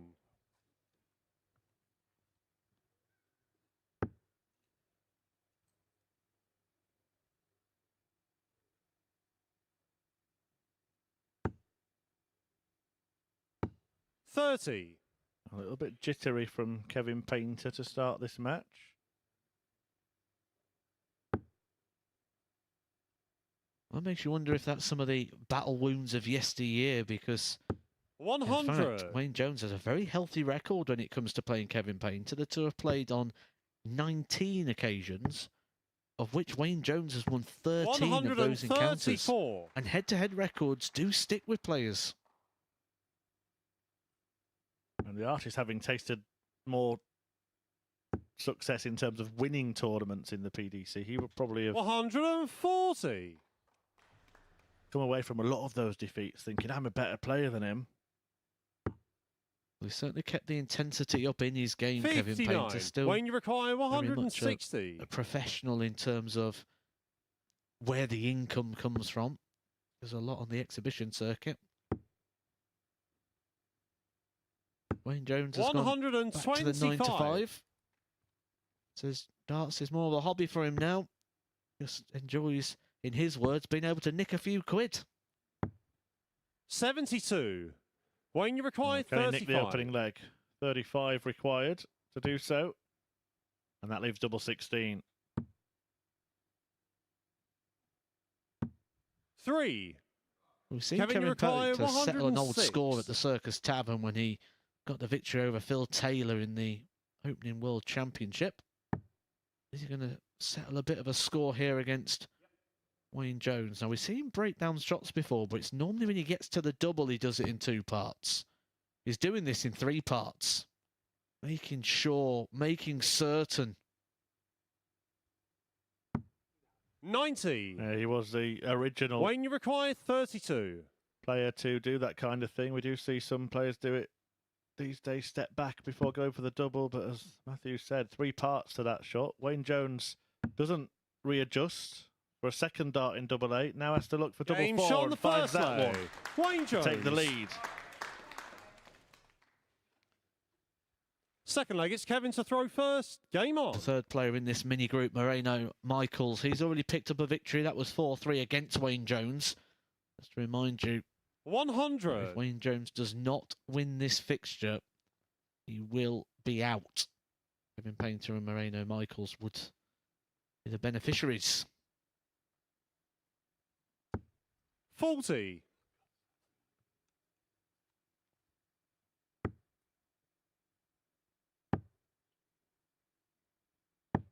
80.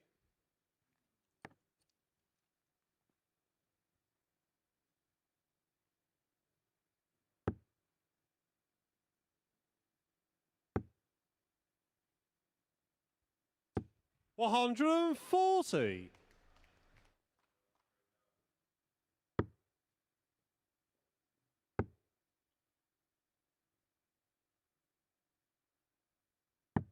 82.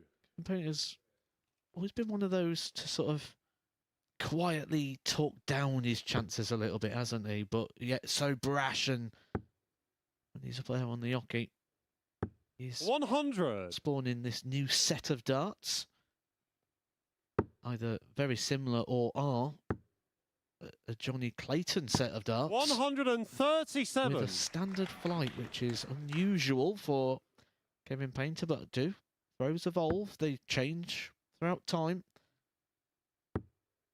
Yeah, he said how he likes the long point. 45. He Kevin, you feels that when require the first dart 102. goes in, he can follow with the others. Won't want to be doing that here, mind. Not sure that was the intention either.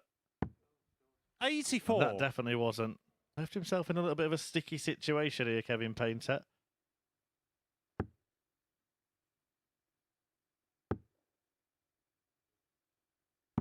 136. Just got a little bit stickier, maybe Kevin, you require quicksandy. 18. Game shot on the second leg. Kevin Painter. No dramas, no problems. Third leg, it's Wayne to throw first. Game on.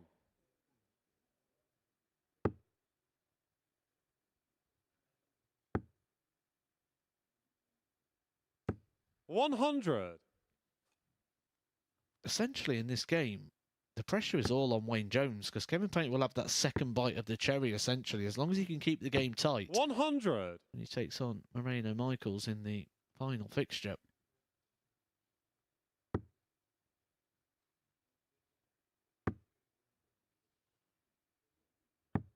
$59.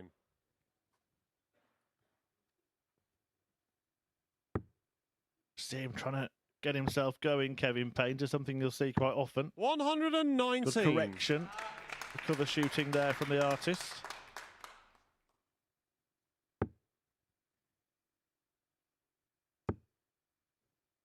It's always been a good switcher around the board. 100.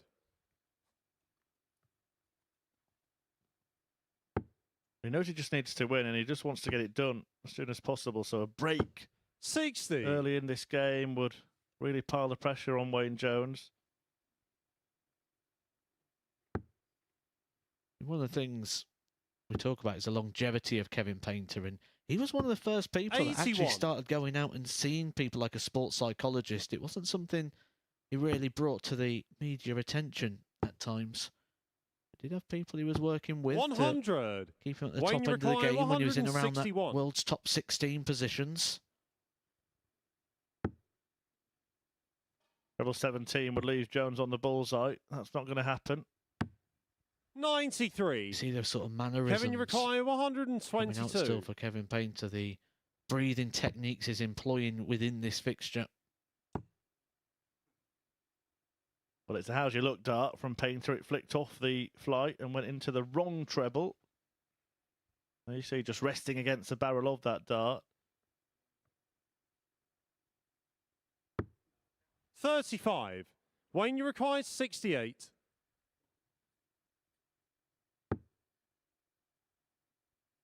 I feel he's had a chance Game here, shot on the Kevin third Painter, leg. to win that Wayne leg. He'll be a Jones. little bit antagonised by Wayne Jones. Fourth leg, it's Kevin to throw first. Game on.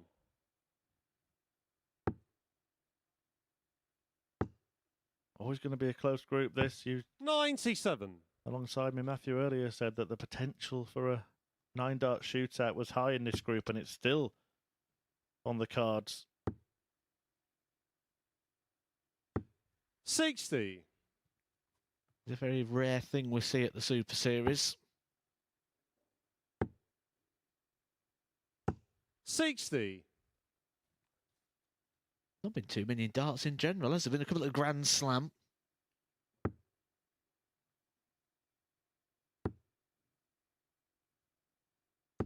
$100. Yeah, we've had players that have had, bizarrely, with the rarity of that occurrence, we've had players that have been in 9-dart shootouts at both the Grand Slam and 59. here.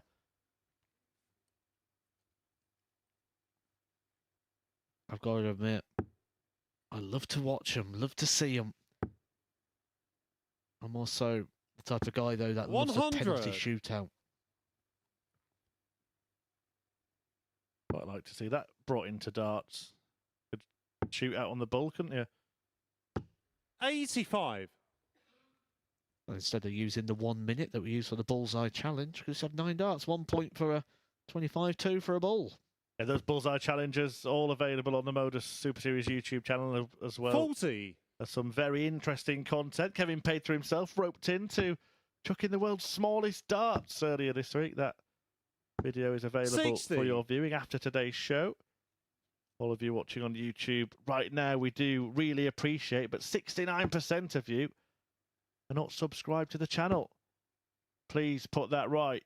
Help us. 177. Kevin Urukai, Some more 140. Arrows entertainment. 30. Kevin Painter Wayne absolutely loved Urukai, that challenge. He 24. was laughing throughout, but he won't be laughing here if Wayne Jones can find the double 12, make that double 6, make that double 3. They're a long way off. 21. Kevin Painter Kevin Urukai, 110. looking to punish. How many parts does he do this? Said, well, none, because it's all gone wrong after the first dart. Kevin Painter cannot now finish. Had he started on the 19s, might Wayne have had Urukai, more of a 3. chance.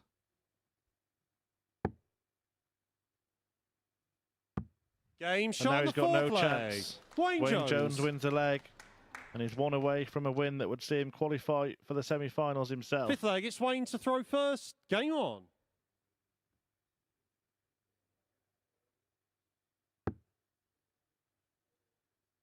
Finds that treble with the first dart. 180. Really does settle you into the visit. You know you got that minimum requirement done. Not chasing the shot. 140. Painter can't afford to lose this 4-1. Because if he does, he's going to have to beat Moreno Michaels 4-1 or 4-0. There aren't many possible results for him. 125. Just a couple if he loses this game by such a big margin. Well, there might not be anything you can do about it, despite the fact he's playing well. 180. The maximum visit to follow the 140, but Wayne Jones is at 5 of his 6 darts here at the treble 20. Just had a little look over his shoulder, 44. a look at his partner, Jane, front row of the audience. Just looking for some encouragement, Kevin Painter. And having seen Wayne Jones slip for the first time in this leg, Kevin Painter follows suit.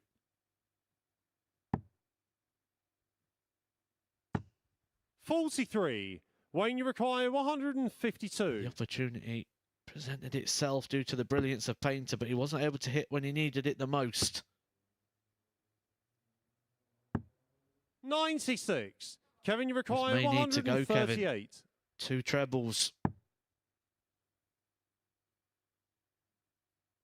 I think you need to see the dart in the board to know where that one's gone. Written all over the face of Painter.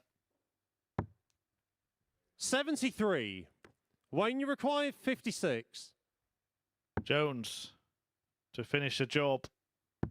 Game, And shot, the Wanderer and the match. is through Wayne to the Jones. semi-finals. Kevin Painter, well, he's got work to do.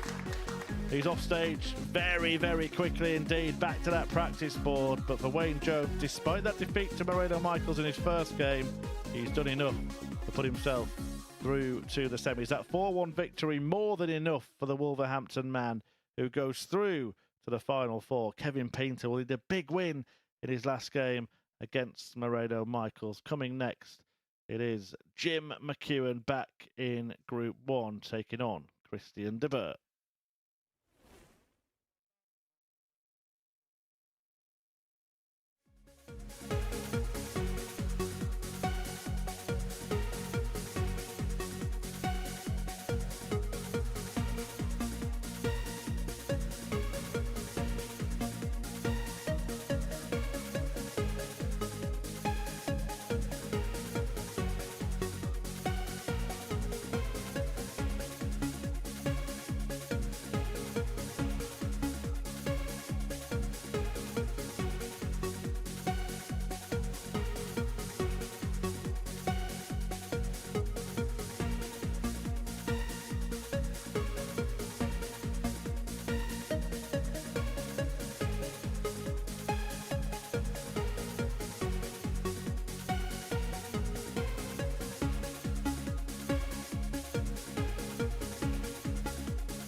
Well, Jim McEwen was absolutely sublime in his opening match of the night, wasn't he? Put down a real marker in his win over Dudbridge. Wired double 12 for a 9, of course. And the equation is simple for him in this one. 3 legs, and he will join Dudbridge and Wayne Jones in the semi-finals. He's taken on the first player to book his spot here in finals night, Christian de Boer, who certainly wasn't poor against Flash in his opener. He needs a win of 4-2 or better in order to advance. So to see who joins Dudbridge in the final 4, let's rejoin Matt and Murph. Yep, well explained, and you're all in the picture now. Jim McEwen will feel like he deserves to be through after that fabulous performance against Mark Dudbridge. Doesn't need First leg, it's Jim to throw first. Game on. 3 legs, which is exactly what Dudbridge needed in that previous match, and he got that to get through. So just to recap, Mark Dudbridge is through, as is Wayne Jones, Christian de Boer in particular, and Kevin Painter have work to do if they're going to stop it being McEwen and Michaels, the 2 that made it, of course, to the grand final in the previous series. 100.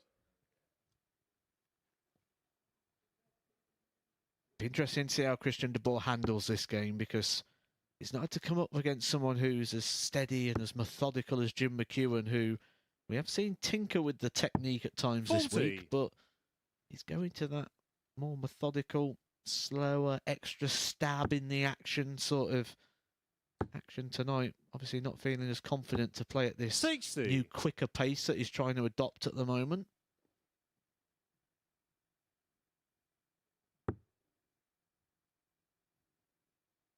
I suppose on a Saturday night, it's not where you want to be experimenting and trialing things. 134. That's where you need to get it all right on the night. Got it right on Thursday when he kicked off his Group B campaign. Average 90.5. Just unsettled by missed doubles on the start of Friday and never regained his composure. 140. One of those really awkward players to play, Jim McEwen. Slow and methodical. 60. Very Jimmy good. require 87.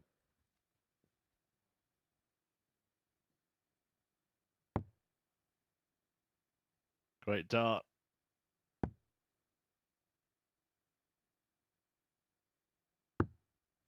No score. Well, I was thinking about whether he'd go straight for that.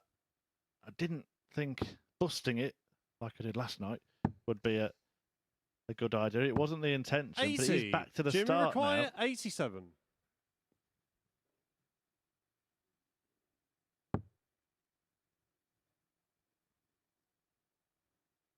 I must feel like whatever he does can't go right at the moment, because last night it was a blocked 65. double Christian 15 he require decided not to go for, 142. didn't he, Jim McEwen?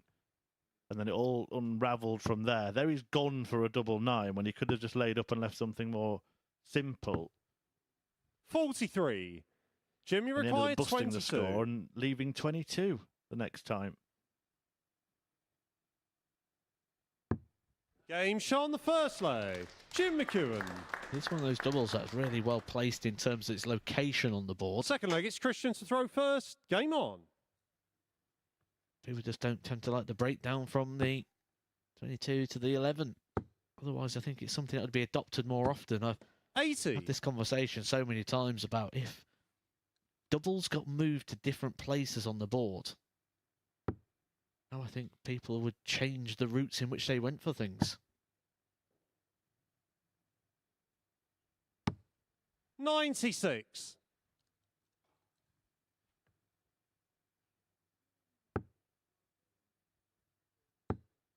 For example, imagine putting the 16 where the 1 is. 60. Make people change their mind about different shot down breaks.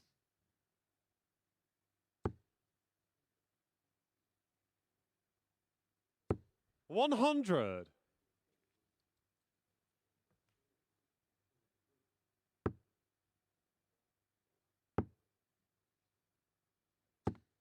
80. That was in the treble 20 as well. Christian de Boer was going to be feeling like this is going wrong. And you do, when you're in a game against one of the more methodical players, errors for some reason become more highlighted. You just got more time to think about it, more time to worry, more time to 97. panic.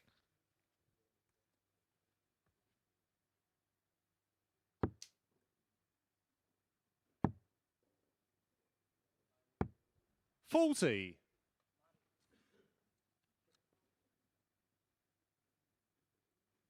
De Boer is in a bit of bother now. Well, he seemed to have a bit of bother preparing for finals night, didn't he? Couldn't get the practice he 58. wanted. Cheers. Well, there's one thing to learn if he comes back is to check with the hotel that they're going to let him put up a dartboard in the lobby. 41. Jimmy require 150. 150 for Magic McEwen, who earlier this evening almost nailed the 9-darter. The width of the wire around double 12, denied Chucky that moment. 56. That history-making moment. We haven't had one on a finals night yet. Not even Luke Littler managed to do that. In fact, Luke Littler never hit a 9-darter on the Super Series stage. When he's back in 100. 55 Jimmy years, then required maybe he can have 94. another go.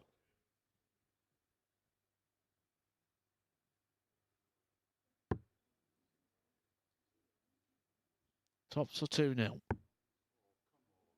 Another wayward dart from McEwen on the finish.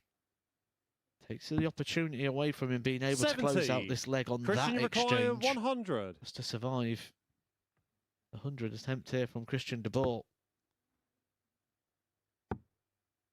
He went for the tops. 60. You feel like Jimmy this is slipping required away here for 24. Christian.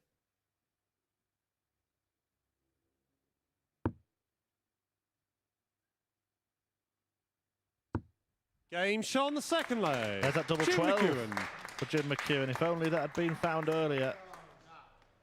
And now Third leg, Christian de it's Jim Boer to is the throw man who needs to first. be perfect. Game Cannot on. afford to lose another leg. If he does, he'll lose his place in finals night.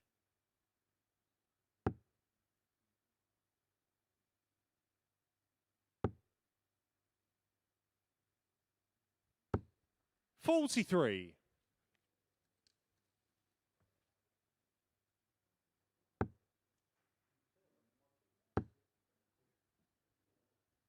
$140.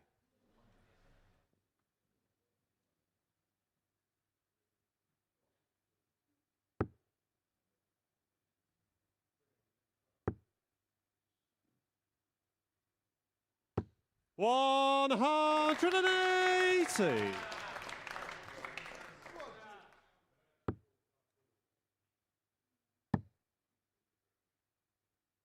$134. Wayne Jones said earlier on in his interview that every game just feels different. Every day feels different. I think Jim McEwen's kind of the embodiment of those sentiments because 140. he's a man who's won, not weeks, but series up there on that stage. Not many men have done that so far. Then he comes here and sometimes 60. just Jimmy require 138. makes it look quite effortful.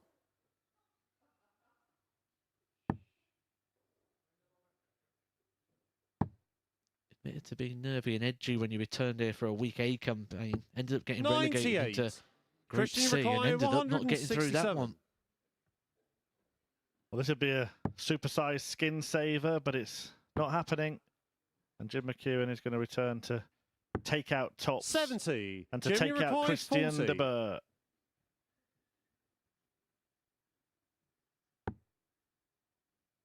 Double 10 will do.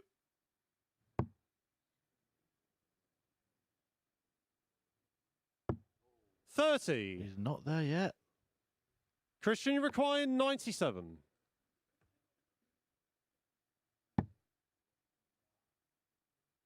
Game shot on the third leg. Christian de Further Boer. away now. Christian de Boer got a foothold in the game, a breaker throw there Fourth on leg, Jim it's Christian McEwen. to throw first. Game on. And some encouragement offered. There's worry written across the face there of Jim McEwen. He's still in control of this game. 59. Still in control of his own destiny here.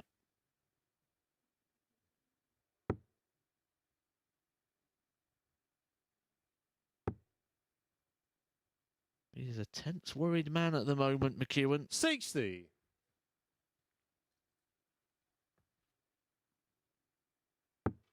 Yeah, there's maybe been a little more drama than he 98. would have expected. But at least he's given a better account of himself than when he first came back as defending champion. Played the full week in week 3 and fell into Group C and then didn't make it through Group C. Didn't get to the Saturday night Chucky. And here he is standing within a leg of the semi-finals. 140. Crowd thought that was a max. We even had 2 signs hoisted into the air. 97.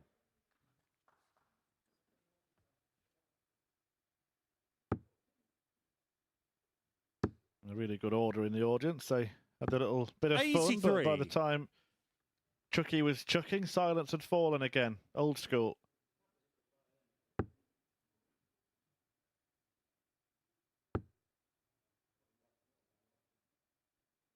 $135.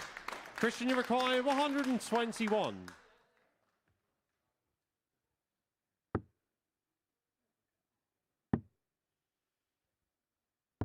Well, that was a bit bold, wasn't it? Didn't go for the 11, went for a treble 7 instead. Saying Jim McEwen can't take out 141. Now, the evidence of earlier this evening is right. But that was earlier. History repeats itself. It was a cheeky play by Christian de Boer, especially considering the situation that we're playing 40. Here. But it may work out to be quite profitable. Game shot on the 4th leg. Christian de Boer. 5th leg, it's Jim to throw first. So Jim McEwen 1 leg away from qualifying, but Christian de Boer 2 legs away from qualifying. And McEwen 2 legs away from elimination. You do feel that's 66. Where Jim McEwen's head is right now, though, counting off the chances, thinking, oh, I've got 2 more, rather than thinking forward about, I just need to win 1 more leg. 100. It's more, how many can I lose?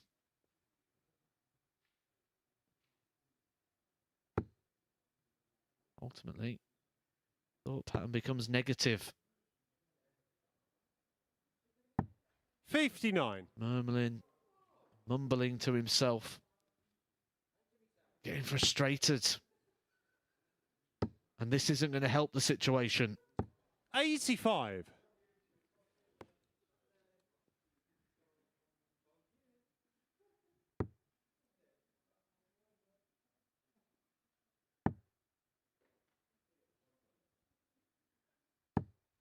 $134.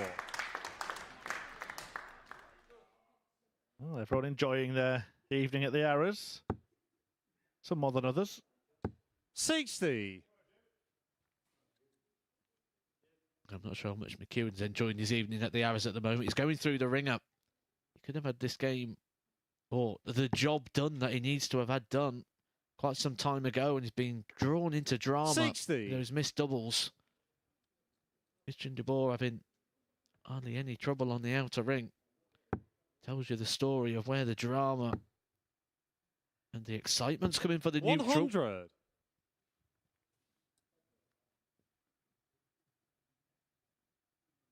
Well, that certainly ain't bad for de Boer, but Jim McEwen will want to sharpen up. As long as he hits 1 more, however many it takes, he's through. And his head's not in it. He was throwing his dart before working out what he wanted to go for there.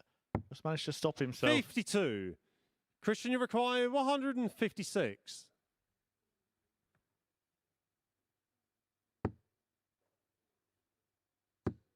Oh my word. He should be going now for double 18 to get ahead and within one of qualifying. 60. Well, that is remarkable. 3 darts in the treble 20. 2 of them ended up on the floor. He's enjoying himself still, Christian de Boer. But as a result of those brutal bounce outs, Jim McEwen could knock him out. 105. I was clapping in myself there after losing those 2 darts. To get the treble 20 in the last one keeps the chance alive. Had he just hit a single 20, he wouldn't have needed 2 trebles on the return. He's not able to find the one 44. That he needs. Is that going to be a cruel 25. Blow that costs him his opportunity?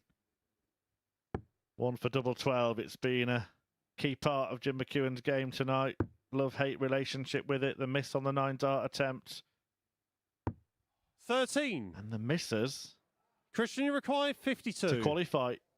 Is this turning? Double top.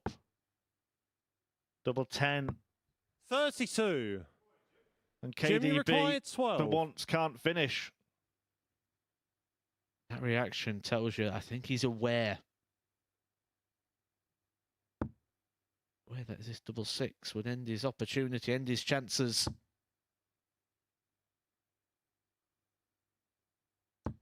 No score. Jim McEwen's missing chance after chance 20. Himself. He missed the ball. He missed 2 at double 12. That's now 6 qualification darts that have been chucked away by Chucky.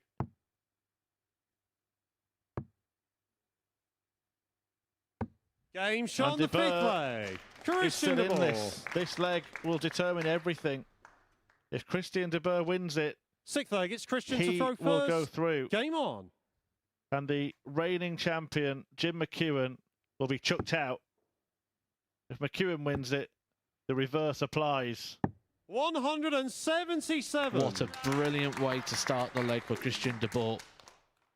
He was given the opportunity, he had taken the opportunity, and now he's trying to carve out one of his own. Nothing McEwen can do here against the darts, 97. But just try and stay hold of Christian de Boer now. Hope that a mistake presents itself. 59. The damage has been done. He just needs a treble a visit.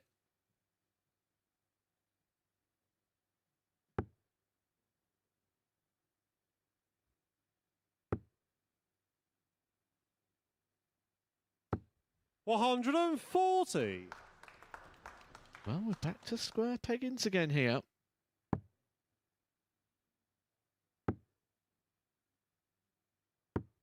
$24. Need to remember we're dealing with a debutant here as well with Christian de Boer. Doesn't have a lot of experience, certainly not in front of a crowd. He did mention that at the start of this night in his interview, saying he's only really played in front of a crowd a couple of times. Which 100. Does bring its own sort of pressures, that instant feedback, the reaction to the good darts, the sense of tension. 140. Jimmy require 164. Well, after all the misses at doubles, it would be something if he took this out to qualify. Treble 18. Not happening. De Boer's going to get the chance to condemn the reigning champion, Jim McEwen. 64. To room 101. Christian, you require 101.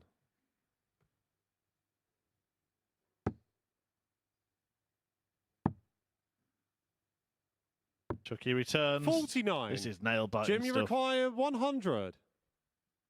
It's normally the combination shots that bail you out of situations like the one Jim McEwen's played himself into here. Game shot on the 6th leg. And that means Jim McEwen. McEwen makes it after all the drama, and it's been typical of his week. But McEwen is 7th and final leg. It's Jim to throw first. To the semi-finals. Even if de Boer gets a win, McEwen is in the final 4. He joins Mark Dubbridge from this group. And of course, after all that, if he wins this leg, 100. he wins the group.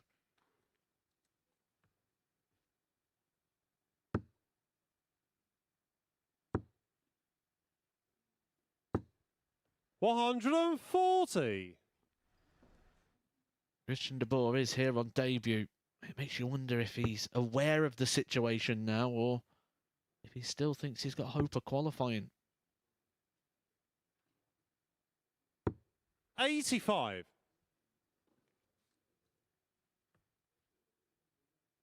It'd feel like a cruel way to end for Christian de Boer if he was to miss out by just a leg. But 129. that's the breakdown of Saturday night. You always feel like you're in it. You always feel like you're quite close.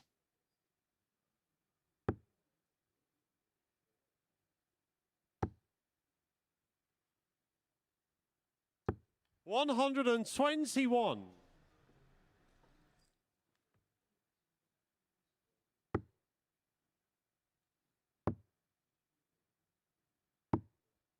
$39. Just to recap the qualifiers so far for the semis: Mark Durbridge, Jim McEwen and Wayne Jones. Moreno, Michaels and Kevin Painter are going to play in the 95. final match of the session, and Painter is going to need to win that one 4-0 or 4-1 to get through. Moreno just needs to get to a couple of legs to secure his safe passage. 58. Jimmy require 100. Same shot that qualified him through to the semi-finals.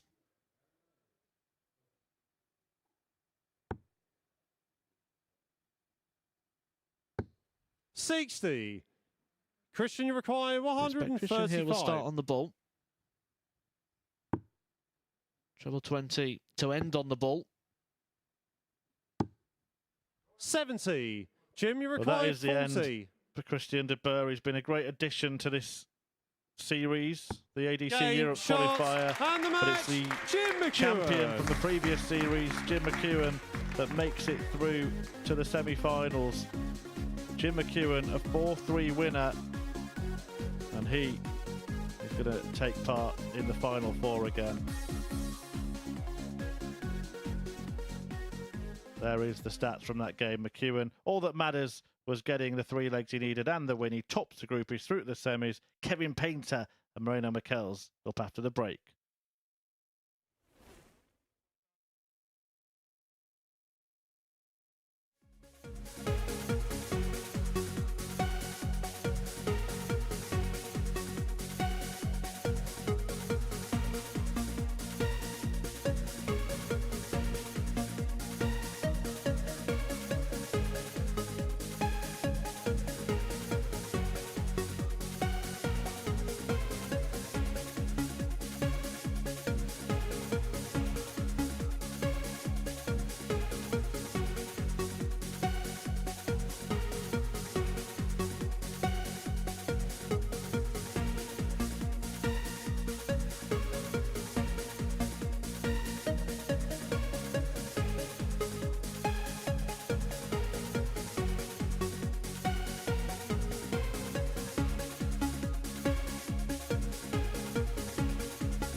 Welcome back to the MODUS Super Series on Saturday night. Kevin Painter in action and trying to dig himself out of a hole here after losing his opening group game 4-1 to Wayne Jones, the man that Moreno Michaels beat in his first match. A 4-3 success for the Dutchman in that one.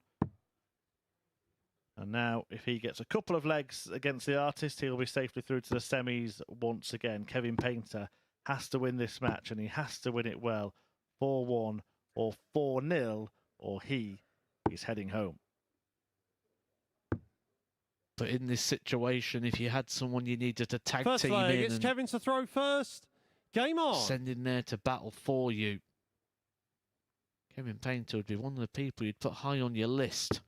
Loves this sort of battle, loves this sort of scenario. Tends to bring out the best in him when he feels he's got something to go up there and prove. And that is a perfect start for Kevin. 59. You feel Moreno will probably be aware of the situation as well, knowing he doesn't need too much more. Might not know exactly what he needs. 60.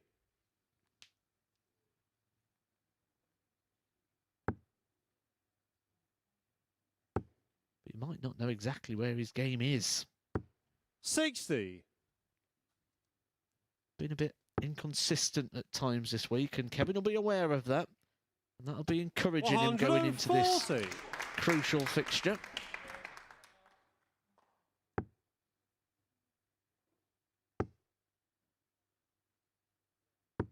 $100. Kevin, you require 121.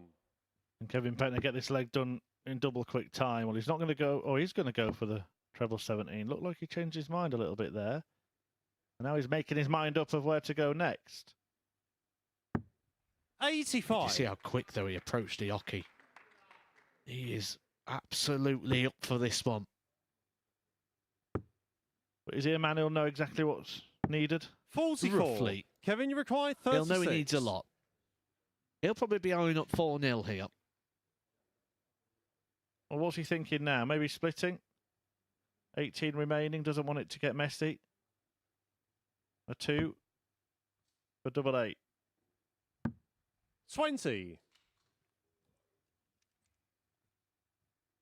Just because of the sheer power scoring here from Kevin, it's allowed him a bit of time here for 60. a couple of misses. Well, Kevin, he's got time for plenty 60. more.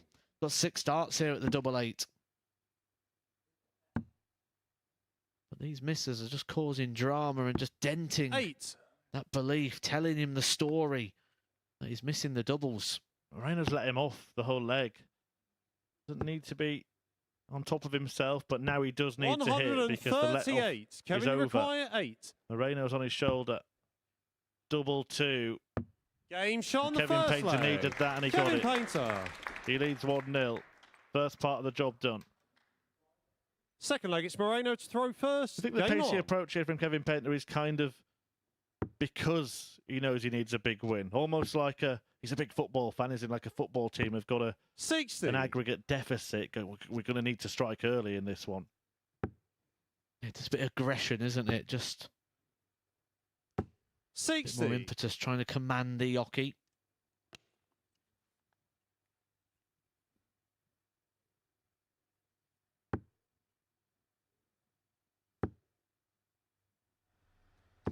$123.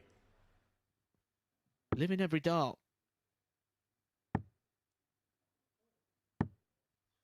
83. Those negative darts that can creep in very quickly when you're in situations like this, when you just walk in that tightrope of the weekly tournament.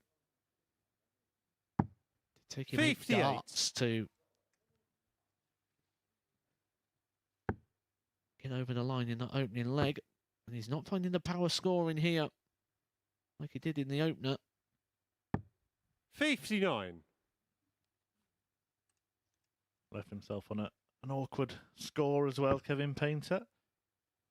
Not many leave finishers from 299. 60. And starting on the treble 20 makes it even more difficult. 96.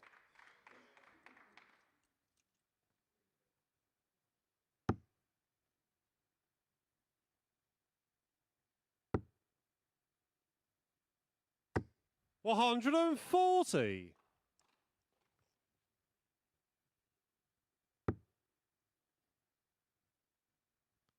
Smile on the face of Kevin Painter. He'll be feeling that this leg's gone. 60. Moreno requires 60. We'll have to rely on mistakes here from Moreno. There nearly was a big one there. A bit too close to treble 20 for comfort. 50. And that can often throw you. Kevin, you require 143. Spikes the heart rate. That's where that last start going in the big one for Kevin. May have only come back looking for the one treble. Instead needs the two. Can't find it. Just checking. In hope rather than expectation, one feels. But he knows that Michaels is on 10 here. 107. No easy out. He'd be very happy with that, Kevin Moreno Painter. required 10. Just to pile some pressure on his opponent, who steps in to take aim at the double five. And that's exactly what Painter wanted to see. And look 6. how quickly he got back from the table Kevin, there. you required 36. Ready to address the Oki. What would be a huge shot for him. An early break is exactly what he needs in this match. 18. But Moreno, maybe you require 4. those misses will break him. Game shot on the second leg. Well, he had Moreno one Michaels. extra life in this fixture. That has now gone. Kevin Painter. Third leg, it's Kevin to throw This has first. to be perfect. I do get the feeling that 58. he thought 4-0 had to be the scoreline here.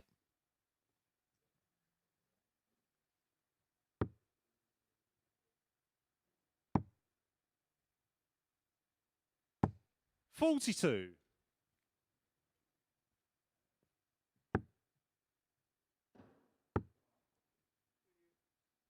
95.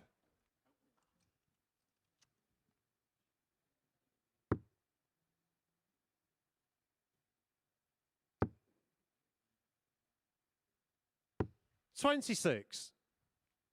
Well, it has to be 4-1. Kevin Painter wins by that margin. He would manage 73. to make it through. He might not know it, but all of the players will be on 2 points. He'd actually have a level leg difference. Moreno Michaels will be in the negative, -2. 58. It goes 4-2. They'd both be on -1, but of course Michaels would have won one leg more than Kevin Painter tonight. That would 65. be enough to see him through.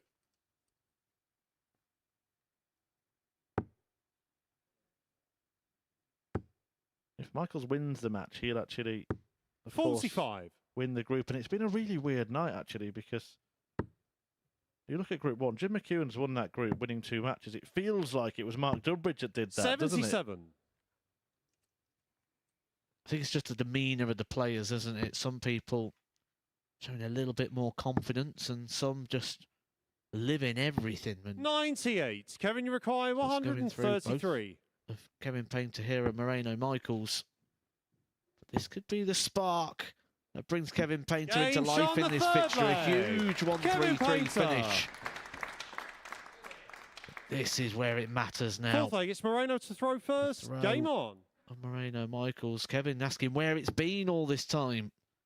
He'll be thinking, how can I start with a 180, take out a 133, 100. only be 2-1 up against a man averaging in the mid-60s. 97.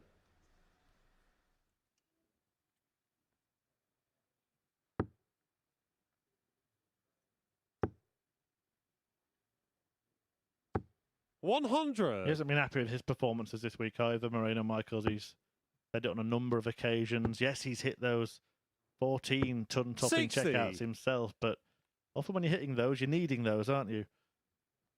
And he has. He really has. 100. This is a good leg from Moreno. And he's got the throw in this situation. Just the only thing you ever think is 15 darts.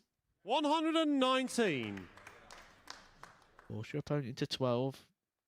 You may even get that extra visit. That 6th visit to the board. 58. You may need it. Big exchange. Big moment for Painter. He is 57. tiptoeing across the tungsten tightrope Moreno tonight. require And that is 143. a mistake from Kevin Painter. Looked a bit careless, a bit quick. But he went for the 25. Ended up hitting 59. a 17. Didn't have to go for the 25. He could have played it a bit safer than that, couldn't he? 45. Sort of gambling a little bit. And Moreno maybe it's require 84. gambler's luck here. Gambler's ruin. Well, the wheel of misfortune now 44. strikes for Moreno Kevin, you Michaels. A require chance for Kevin Painter, who 123. just took out 133. Can he have 123 to keep his hopes alive? Should get a dart here at least at the bull. It will be a dart at the bull to keep his hopes alive. 98. Moreno He now require does know 40. that his fate is out of his hands. A knowing nod from the former players' champion, who wants to now rely on more misses Game from shot on the Moreno, fourth but leg. misses Moreno Michaels. are not happening. And Kevin Painter is out. Fifth leg, it's Kevin The to throw artist first. will play Game on. no further part in tonight's action. Even if he goes on to win this game, he cannot 100. make it to the semi-finals tonight. The wait for a Super Series title will go on for Kevin Painter. And Moreno Michaels, who's always made the final on a Saturday, both times he's been here before, 96. will be one win away again. He's certainly got the formula here at 40. the Super Series. You'll be thinking, I don't know what this Super Series lark's all about. Everyone's saying it's hard here. Not a problem. He's like, 94. I'm playing rubbish, but I'm getting to the final every time. But he feels he hasn't played well this week. Hasn't expressed it as obviously as Kevin Painter on the stage. 55. But in the same bizarre way as the first group tonight, Group 2 could see Moreno Michaels, who has looked out of 41. sorts at times, win the group with 2 wins and go through as a group winner. 125. Certainly playing like a man who knows the situation now, trying to chase down the maximum. 125. There's a lot of good things on the horizon, Kevin. Got choices now because he did go to Q School. 132. So give him the option if he wants to Moreno go take require part in any of the Challenge Tour 145. events. Got that Seniors World Championship coming up soon. The Circus Tavern. 65. Some good Kevin, you runs there require over the last couple of 49. years. You hoping to go one better? If you go 2 better, pick up the title. Game shot on the fifth leg. Yeah, the ironic Kevin eyebrow Painter. raise from Kevin Painter. Why now? Why not before? Sixth leg, it's Moreno to throw first. Winning the Game match on. won't help now. Let's focus on the future. For this man, its eyes on the prize. 100.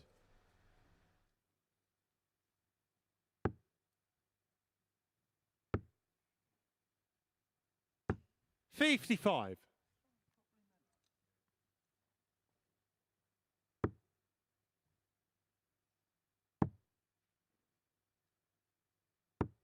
$42.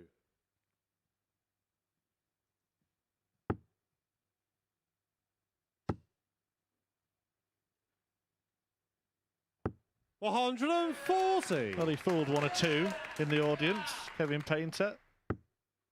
Just the 140. 50.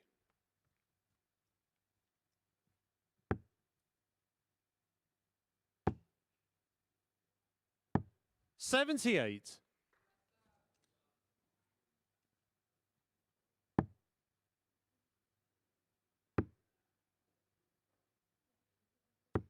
It'll 59. almost become more annoying for Kevin actually winning this fixture.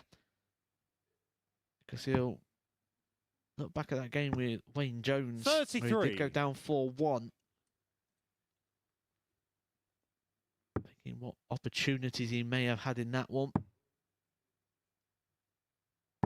96. They'll all be watching the semi-finals from 10 p.m. right round the corner. 140. Moreno, you require 154. Jim McKeown will play the runner-up in this group. That'll be Wayne Jones if Moreno Michaels wins this. Double 17. 120. Kevin, you require 55. Kevin Painter to sign off with a victory himself. Double top. 15. Moreno, you require 34. The least spotted double on the board. Oh, that's a long way off. 18. Kevin Painter may be Kevin, departing you us, require but 40. it may be with victory. Game, It is a victory shot, for Kevin and the Painter, match. but Kevin it's not enough to Painter. get him through. The artist bows out despite that defeat of Moreno Michaels. He could still be through. He loses 4-2. A 1-3-3 for Kevin Painter in there. A win to sign off, but it is Michaels, Jones, Dubbridge and McEwen in the semi-finals, which are coming up very, very shortly indeed.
Hello, good evening, and welcome to finals night here at the MODUS Super Series. We started the night with 6 players. We are now down to our final 4. We've seen the sublime, the ridiculous, and everything in between. So here are some of the best bits from our matches so far.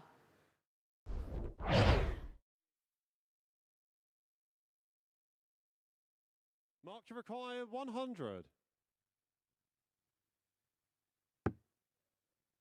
Looking at tops for a nice clean 100. Double 10 for Mark Durbridge. Game shot on the second leg. Quick as a flash, all square this one. Mark requires Beautiful 62. setup shot, utilising that treble 9 in the end to leave top. Now, Durbridge could have gone bull with his last start and ensured 2 darts at a double here.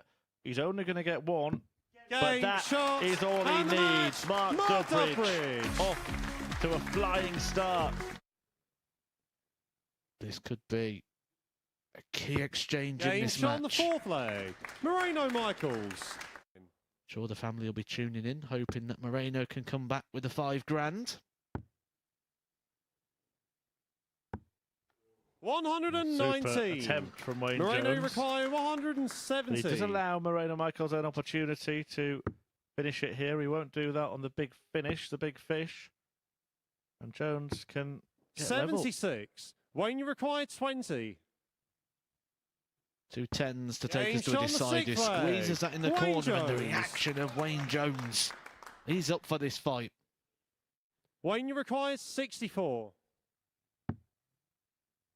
Another. Oh, that'll do nicely for tops. 24. He's had his chance. He's missed his Moreno, chance. you require 32. Now Moreno Michaels gets his. Another chance.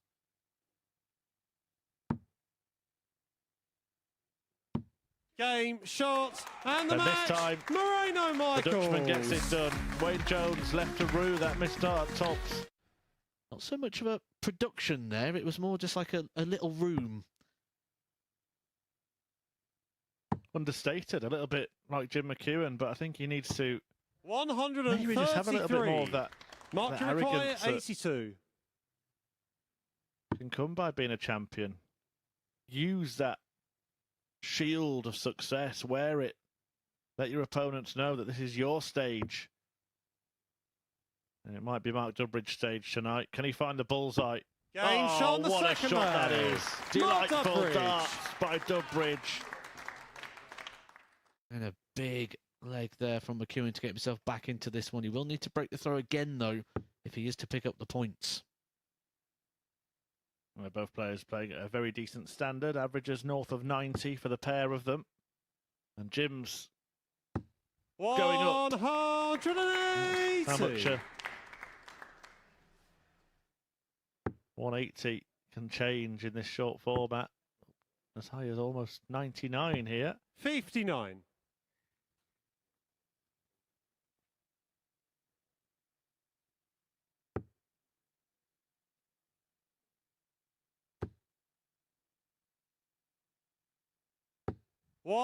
Absolutely incredible stuff. Jim McEwen is on a 9-dart finish. 42. 141 points to go. 141. To add himself to the roll of honour of 9-dart finishers here at the Super Series. Treble 19. Double 12. 117. So close. So close to seeing the first Super Series Saturday 9-darter.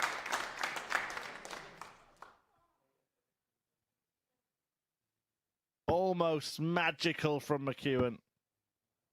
It was interesting watching the Mark 75. Durbridge table, who was almost disappointed not to see it go in, despite the fact it had been against Durbridge, who is a long way back in this leg, and the likelihood is it's just a matter of time before we've got a level match. Game shot on the 4th leg. We have that now. Jim McEwen. 2-2. Durbridge is almost through.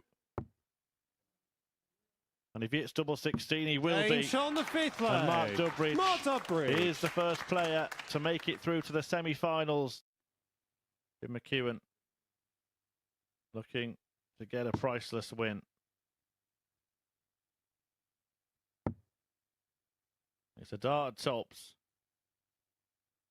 Game, shot, Jim and the McEwen, match. who narrowly Jim missed double 12 McEwen. for a 9-dart finish in that game, picks up the points after a premier performance. Wayne, you require 68.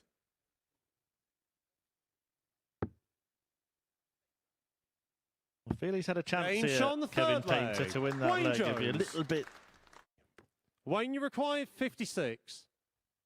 Jones to finish the job. Game, And shot, the Wanderer and the match. is through Wayne to the Jones. semi-finals. Kevin Painter, well, he's got work to do. He's off stage very, very quickly indeed. Back to that practice board. Game shot on the third leg. Christian de Further Boer. away, no. Nail biting Jim, you stuff. require 100. It's normally the combination shots that bail you out of situations like the one Jim McEwen's played himself into here. Game shot on the sixth leg. And that means Jim McEwen. McEwen makes it after all the drama, and it's been typical of his week.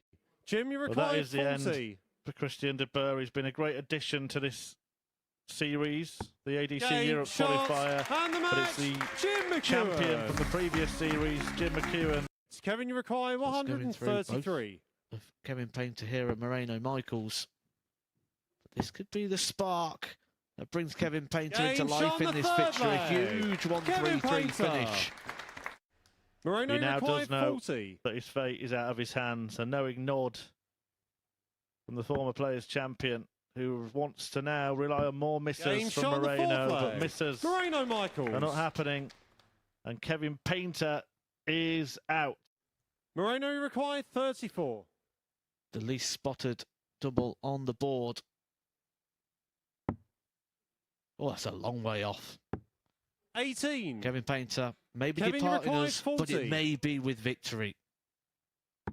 Game, It is a victory shot, for Kevin and the Painter, match. but Kevin it's not enough to Painter. get him through. The artist bows out despite that defeat of Moreno Michaels. Yeah, Matt Edgar is alongside me to reflect on what we've seen so far this evening. Kev Painter signing off with a victory, but it was Moreno Michaels who became the final player to book his spot in the semi-finals. Really interesting as well that we'd been speaking all week about Moreno Michaels and his ton-plus finishing. His highest checkout tonight has been 40. And that's what he said was his weakness. Yeah. So if he can just put it all together, he's going to be fine, isn't he? But he's not putting it together. He's finding a way to win. And I don't know what that formula is. I can't work it out. And no can anybody else. No one's able to stop him. He just keeps finding ways to win when he comes up on this stage. Yeah, that is it, isn't it? He's just finding a way to do what he needs to. Let's have a look then. Confirmation of the results we have seen so far. The night got underway with a 4-2 success for Mark Dudbridge. As you can see, he then went down 4-3 to Jim McEwen, but he did everything he needed to in that one because all he needed to book his spot in the semi-finals was the 3 legs. Quite interesting as well. He had absolutely no idea when I spoke to him after that defeat to Jim McEwen that he only needed 3 legs. Do you expect that he just comes up here thinking, I need to win? That's all you really should be doing. It's the perfect mentality. We all sort of get drawn into these tables. The players shouldn't. The players just need to know if you win, you're in. That's how simple it is. It's the same anywhere where there's points dished out. Q School's another one where you see a lot of people walk around and go, oh, I've got 2 points. It's like, no, you haven't. You only get points when you lose. And on the flip side here, you only worry about leg difference when you lose. So until that happens, win and you're in. And it was Jim McEwen who finished Group 1 top, but it felt like Mark Dudbridge was the standout player in that group, didn't it? I don't think Jim McEwen looked like a winner. The demeanour, the head shaking, the doubt, the worry all across his face. He's playing with so much pressure on himself, and I don't know why.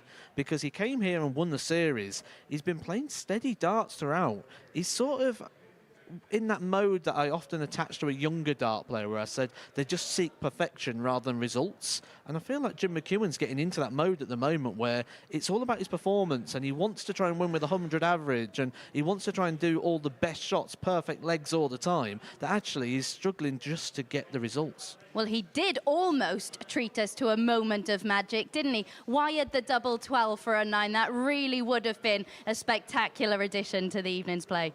It was wired as well, wasn't it? It was literally one of the best attempts I've seen. Sometimes when you get a 9-dart attempt, you get a bit nervy on that last dart and sort of snatch or push. It was a well-thrown dart from McEwen, and he'll be really disappointed that didn't go in. And just finally, Jim McEwen did deliver the best performance we've seen tonight. But for you, who's been the most solid over the course of their 2 games? Oh, it's a simple answer for me. That's Mark Dudbridge. Not only in terms of what he's been doing on the board, but his whole demeanour. He looks like a winner. Out of all the players that are left, he is looking like a winner. The way he's carrying himself, the way he's taking opportunities, the reactions only to positive darts, but controlled reactions as well. He's not letting too much out. He's not giving too much away. He's getting chances in every game. And at the moment, I mean, I said it at the start, 18-1 looked quite big. I'm sticking with it. Yeah, it really has been an enthralling night of darting drama so far. If you've enjoyed what you've seen and you want to be here at the Live Lounge in Portsmouth, watch this video for your chance to do just that.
Your new MODUS Super Series champion.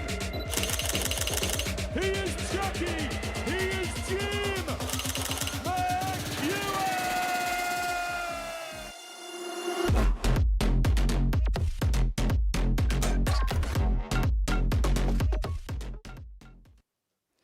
Right then, time for semi-final number 1. Jim McEwen, our Series 5 champion, taking on the player he beat in that final, Moreno Michels. Will it be repeat or revenge? Well, they both played in Group B, and it was Moreno, actually, who won on both of those occasions. To see how this one unfolds and to find out who will be our first finalist, let's get back to Matt Edgar and Chris Murphy. Yeah, thanks, Abby. Jim McEwen looking to do exactly what he did on that finals night. A great night for him when he became the MODUS Super Series 5 champion. The man from Maybole, Chucky, took the top prize, £20,000, by beating Moreno Michels, a 39-year-old from Rotterdam in the Netherlands. Can he get that revenge and make it to the final for the 3rd time in as many attempts on a Saturday night at the Super Series, Moreno Michels? Or will Jim McEwen get his own revenge for defeats this week to the Dutchman? We will find out over the best of 7 legs. The first of 2 semi-finals. Wayne Jones and Mark Dudbridge follow this one. First leg, it's Jim to throw first. Charlie Corsterfield Game on. Will officiate the action for the remainder of the evening. Great week of work for him as well on match 102 of 104 that he's called, and myself and Matthew Edgar. Well, we've only got 3 more to go as well, and I have to just doff my cap to Matt. He did pull out Mark Dudbridge as an 18-1 shot at the start of the week, and Dudbridge is still going strong. 47. It actually feels nice, you know, when someone else gives the praise rather than me giving it myself. I never usually manage to get in first. But it's been a strange night, hasn't it? We've talked about it before. Mark Dudbridge lost to Jim McEwen in the group stages. Jim McEwen's won both of his matches. If you watch the demeanour 59. of both players all night, you would think Mark Dudbridge won that group. These are 2 players as well that have just, for me, been riddled with worry and panic throughout this 45. Opening campaign. And you'd think, like, maybe now's the time that they're going to just let it go, relax the shoulders, let the darts fly. 96. This is essentially that point where everything that's happened, all those group campaigns we talk about, all the finishes, the averages, the 180s that have all come beforehand, it all changes at this point now as we go into straight knockout darts and sizable jumps in prize money now.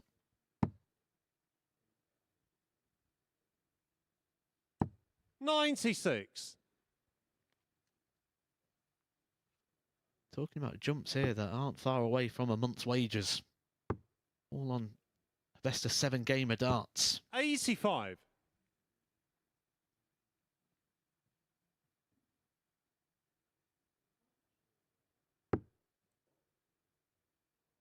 That's thrown some glossy stuff as well. It's been grit to get through from Jim McEwen, but of course he was producing 84. Moreno Moreno by averaging required up 106 at 144. one point. Ironically, that's what he's left here.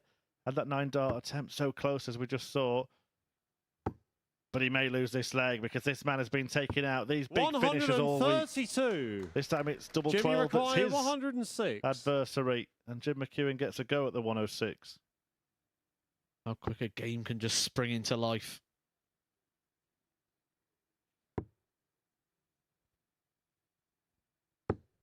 $98. Literally Moreno living required every 12. single dart, Jim McEwen. Never once looked settled for me tonight.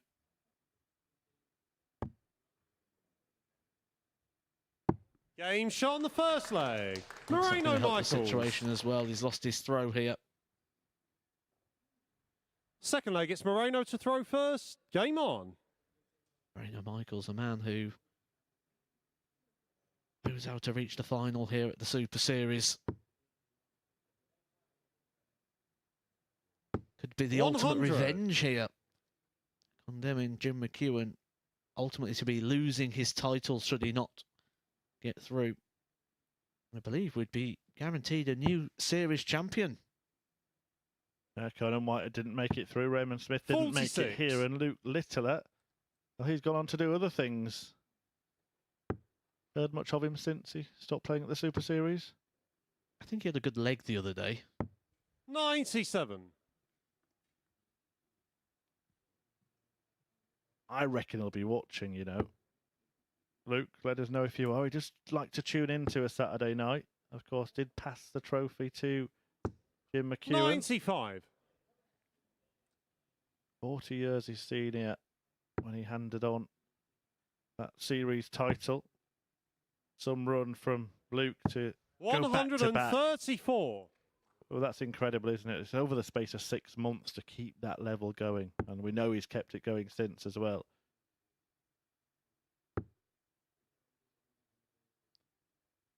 Well, not just kept it 44. going. He's Moreno kept it required going in an upwards curve. 170. Continues to be improving all the time. But McEwen's got to start improving soon. 44. A slip from Moreno. Head shaking from McEwen. Starting early in this one. 140. Moreno required 126. Very hard to snap out of that negative mindset when you feel like you're struggling 82. and you're not quite throwing the darts right. You just need them to start going in early, and essentially then you just focus on the dartboard and the target rather than the technical aspect of the throwing of the 100. dart. Moreno required 44. This here to double the lead for Moreno. Game shot on the second leg. Moreno Beautiful little Michaels. mini combo there for Michaels. Third leg, it's McEwen Jim to throw Has first. to dig deep and he has Game to do on. it quick. Don't have the time in this format.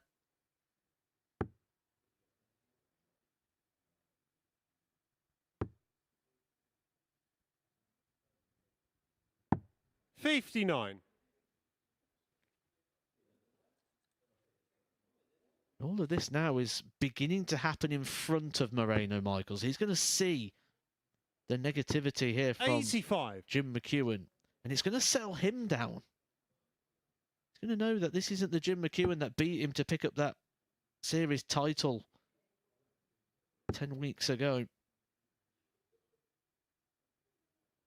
100.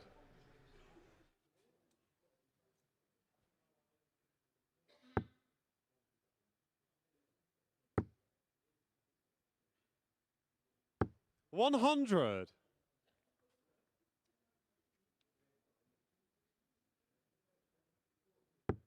McEwen really has his work cut out from here.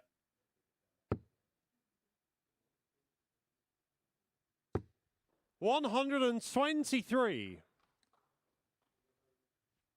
When you are stood in that back room waiting in semi-final number 2 and you're watching this and you're thinking, I don't mind this. I don't mind who I play. 135. When you're looking up at the screen and you're seeing opportunities present themselves,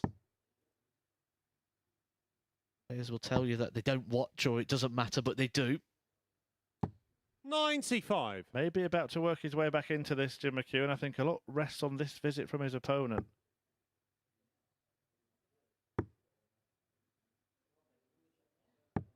$59. He hasn't found a treble. Jim, you require 124.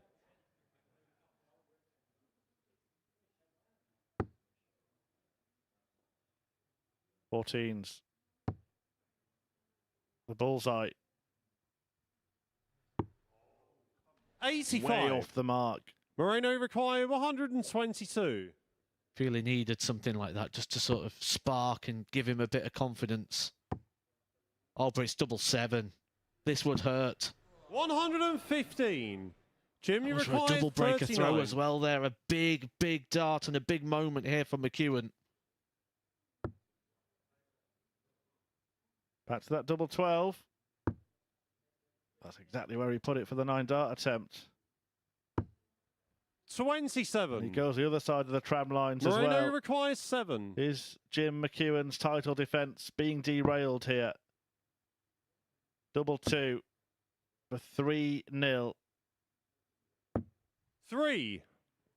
Jim, Another you chance require for Chucky. 12.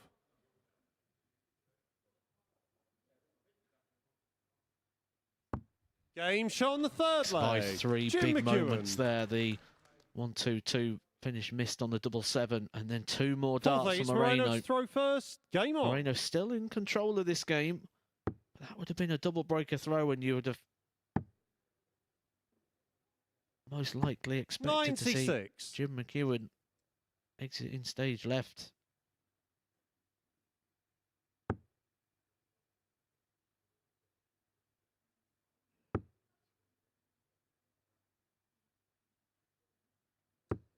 $45.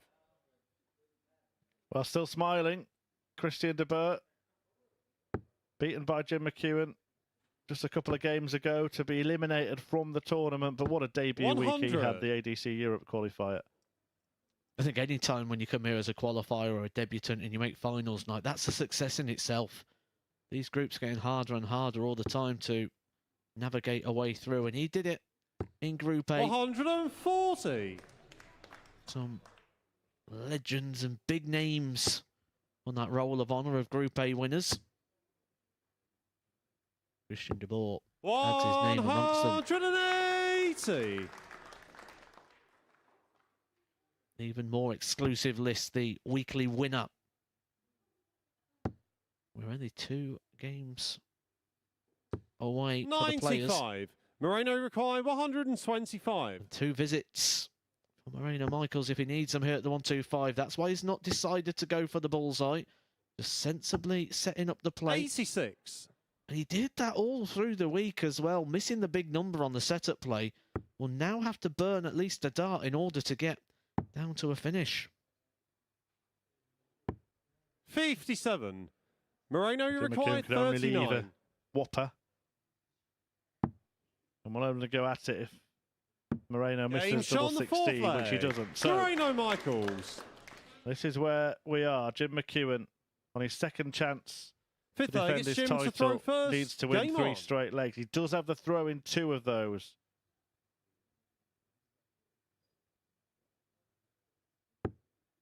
But Moreno Michaels has never failed to make the final.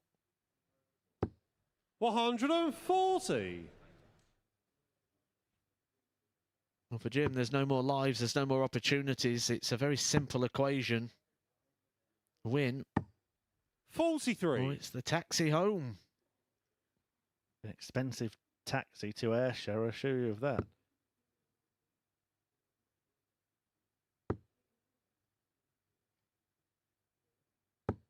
$100. Not everybody wants to be on camera.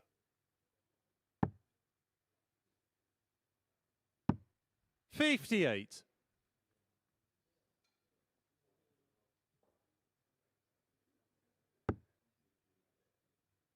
That's where Jim McEwen likes his dart to be, up on that top wire. Just standing up a little bit in the board. 100. That's why when you know Jim McEwen's not on his game, when he doesn't follow that in with at least another treble. 140. Jim, you require 161.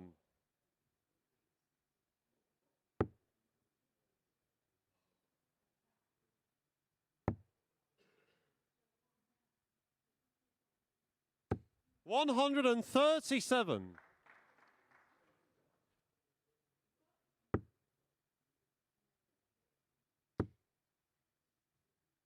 Well, he's left at double 12 again. 42. Persisting Jim, with you plan require A. 24.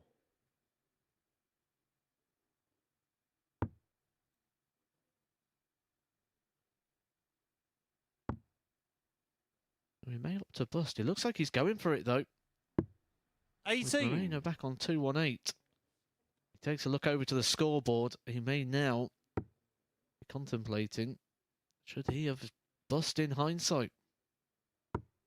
44. Jim, you require 6. He's got time that he can split. Moreno leaves himself 6 darts away. Game It's shot 6 on the points fifth hit from leg. McEwen. Jim McEwen. He's in, he's fighting, he's trying to defend that title. 6th leg, it's Moreno to throw first. Game on. Doesn't want to get that feeling that Conan Whitehead's felt, that Luke Littler's felt. 60.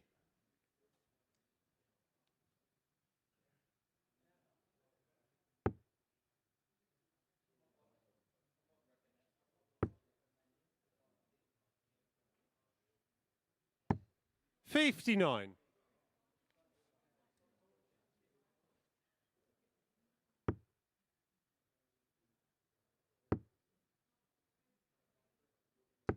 $85. Feel the tension. Just wonder if Jim McEwen is a man who's got that feeling of protecting something, trying to hold on to that title. 30. Well, they're being very deliberate, and that's for both players as well. Yeah, remember that time I went 9 matches unbeaten at the MODUS Super Series. See Moreno there, just injecting a little bit more pace back to natural rhythm, and puts himself in full command now, not just of this leg, but of this match. Well, when he's hit, he fights back. 180.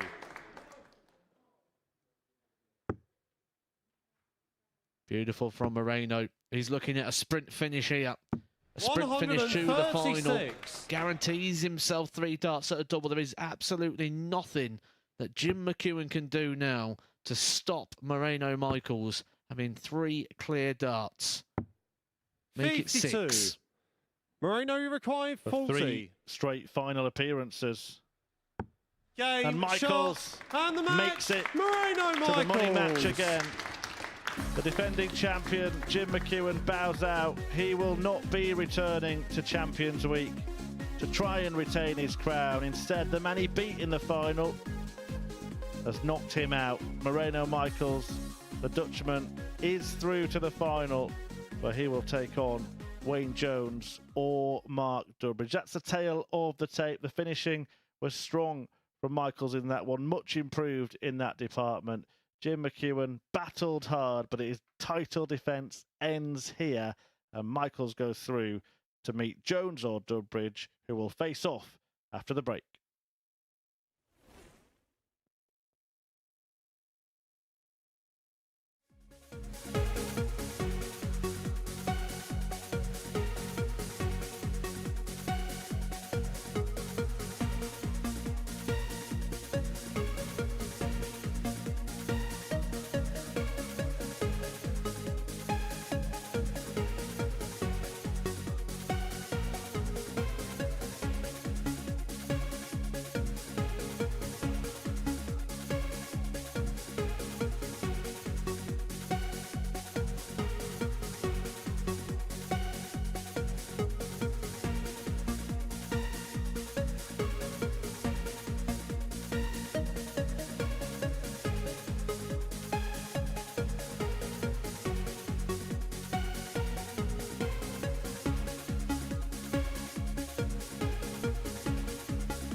So, Jim McEwen's title defence is over. Michel's exacts revenge for the Series 5 final defeat. Semi-final number 2 then for the right to face Moreno Michels in the Week 9 final. Wayne Jones, Mr. Consistent here at the Super Series this week, has been performing around that mid-80s level again tonight. Takes on the best player across his 2 group games in Mark Dudbridge. Flash was many people's favourite to go on and book his spot in Champions Week, and there's been nothing to suggest they should deviate away from that prediction. Now, let's rejoin our commentary team of Matt Edgar and Chris Murphy to guide you through the action. Thank you, Abby. Yeah, and I think I'm going to have to throw straight to Matthew Edgar, because by many people, kind of, Matthew Edgar was the Pied Piper, wasn't he, of that particular tip?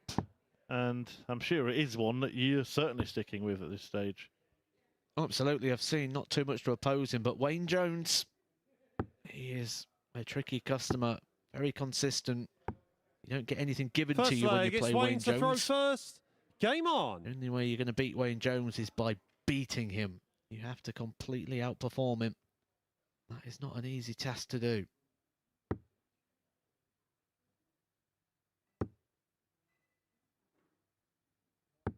$60.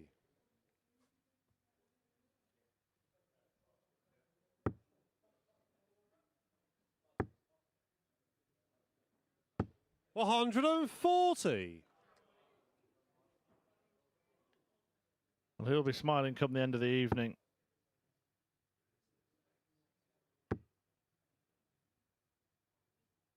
Actually, when we 81. looked earlier on, Wayne Jones took on Kevin Painter, and we had a little chat about the old head-to-head record and how it was very in the favour of Wayne Jones. 180. The head-to-head record between Wayne Jones and Mark Dudbridge currently stands at 15 games played, and just like with the Kevin Painter fixture, he has the positive record. He has won 100. 10 those 15 occasions.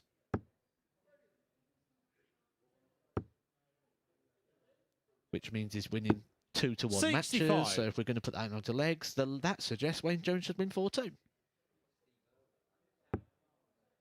Easy, this finding a stat to fit the narrative, isn't it? 140. Mark, you require 116.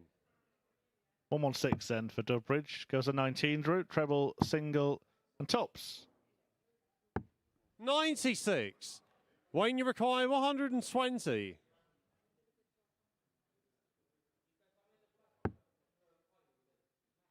Single, treble, and tops if Jones can seal the Shanghai, but he couldn't, so Dudbridge 56. gets a chance for that early break. Mark, you require 20. Game shot on the first leg. I'm going to let you into Mark a secret now. I Dudbridge. passed Mark Dudbridge in the corridor not half an hour ago, and he said to me Second leg, it's he Mark's felt to that they throw should bull up first. for the Game on. semi-finals. Now, I disagree. I think the advantage of winning the group is a much more worthy way of deciding who throws first than bulling up. 100. But Mark Dudbridge has done exactly what he would have wanted to do, knowing that he said, oh, it's tough in the short format. But breaking first leg, suddenly you'll be feeling really good. It is tough in this short 100. format, but that's the benefit of winning the group, and that's what makes that little bit more importance of finishing top rather than just in second place. 63.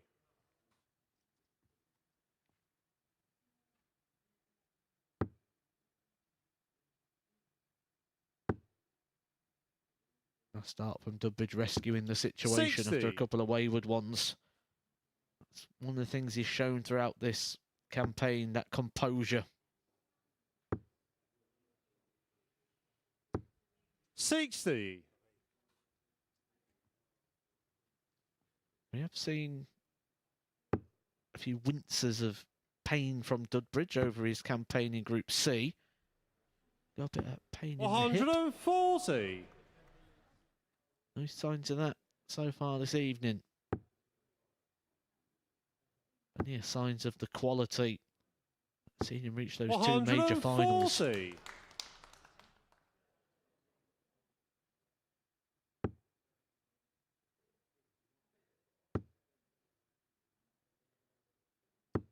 100. Mark your require 138.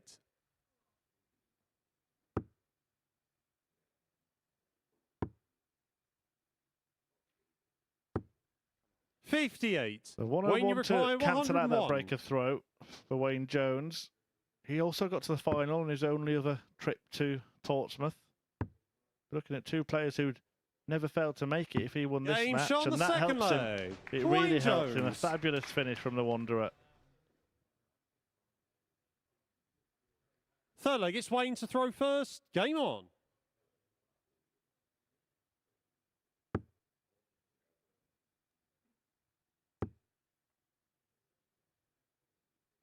$100.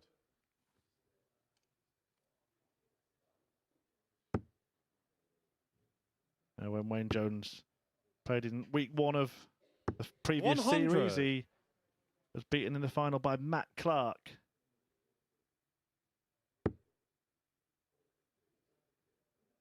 A regular finalist at the Super Series himself, but had a bit of a week to forget last 100. week.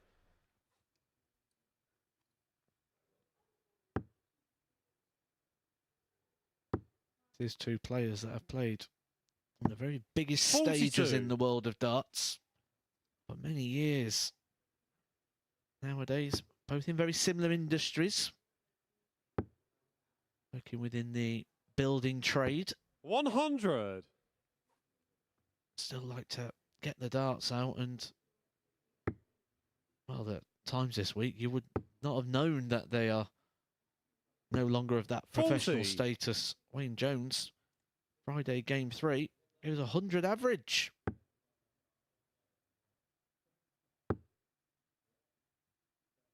He 140. just wants to nick a few quid at a hobby now.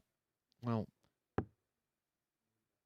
he's just a couple of games away from nicking quite a few quid. Well, it's nice to have a hobby where you can Wayne nick a few requires quid. All of my 61. hobbies see me spend money. In fact, I think spending money is a hobby. 45. A little look down towards the floor then. Behind him, Wayne Jones. I don't know if he thought Durbridge might have been in too quickly or not. Taking some real 60. deep breaths Wayne, at the you back of the require stage 60. here, Wayne Jones. Trying to stay focused, stay in control, keep that heart rate down. Game shot on the third leg. Really Wayne Jones. Oxygenate the blood. Fourth leg, it's Mark to throw first. Game on.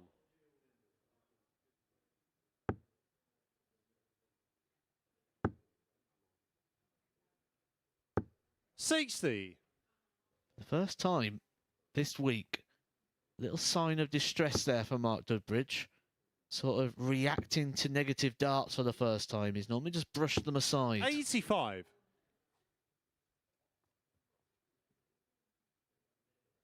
Asking a bit more of himself.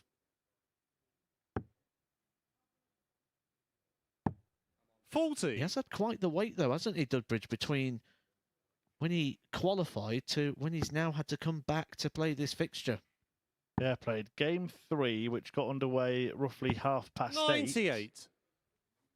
And then game 8, his semi-final, which got underway just after 10:30. A 2-hour gap between games for Mark Dudbridge. 140. We saw him play well at Q School in the first phase and said that age just got the better of him as the week went on. Is that a possibility here? Is 85.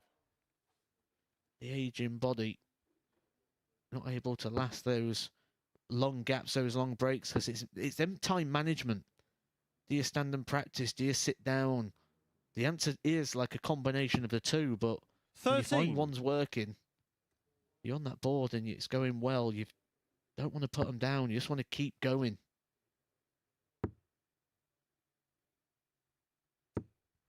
$60.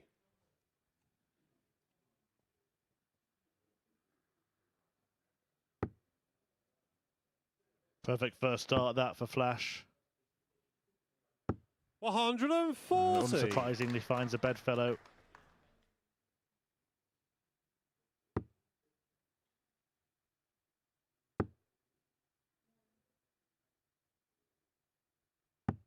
101. Mark, you require 108. Can still be done. Treble 19 leaves the ball.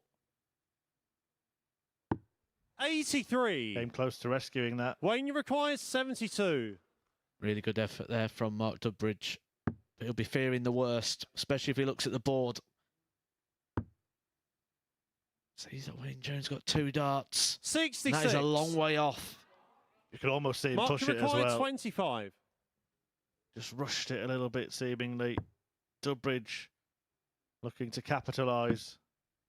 Pushes the wire. Double 4. 21. Well, it's interesting, isn't it? Wayne, you The require deeper it 6. goes, the more doubles start to get missed. Tension. Total tungsten tension.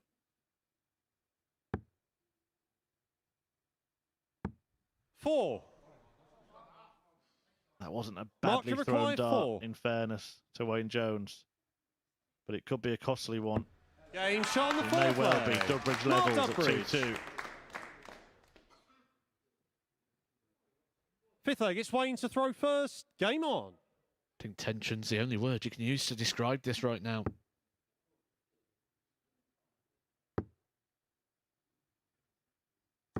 Not 100. just tension for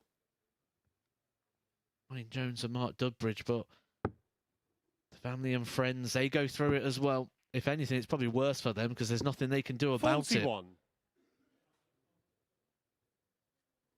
Yeah, Mark Durbridge's daughter in the audience. He's got friends here as well. Big challenge. 125.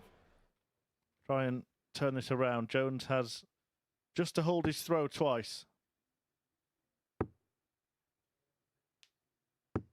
60. By the way, congratulations to Oscar Lukasiak and Stefan Belmont. Both picked up Challenge Tour titles today. Both recent participants here at the Super Series. 100.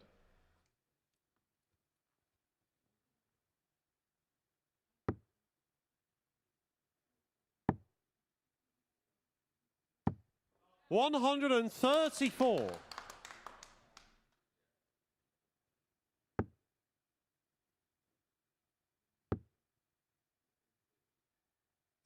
100. Bridge still a long way back in this one. He needs 2 things to happen.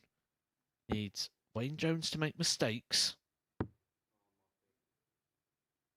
He needs to be brilliant. 42. He's not been able to Wayne do his requires part. 76. Wayne Jones put himself a leg away from the final.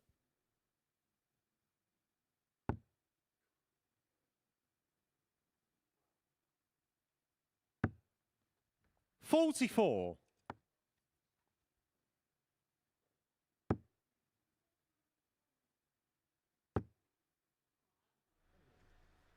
May not matter, Mark. 180. Casually chucked Wayne 180. required 32. But does it pile the pressure on Wayne Jones? Game shot on the Pressure, fifth what leg. pressure? Wayne Jones. He's now 1 away from a meeting with Marina Michaels in the final. Sixth leg, it's Mark to throw first. Was there 2 things needed to be happened there? Wayne Jones had to miss and Durbridge had to be brilliant. Durbridge did his part, he did the brilliance. 93. Wayne Jones did none of the missing.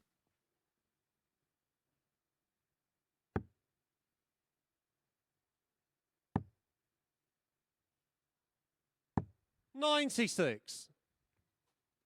We've spoken about the consistency of Wayne Jones, always saying he's around that mid to high 80s mark, and that's where he's pitching his tent once again.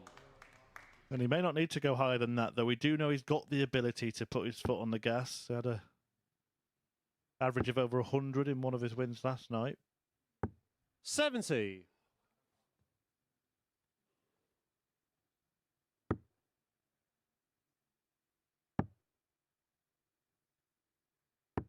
$93.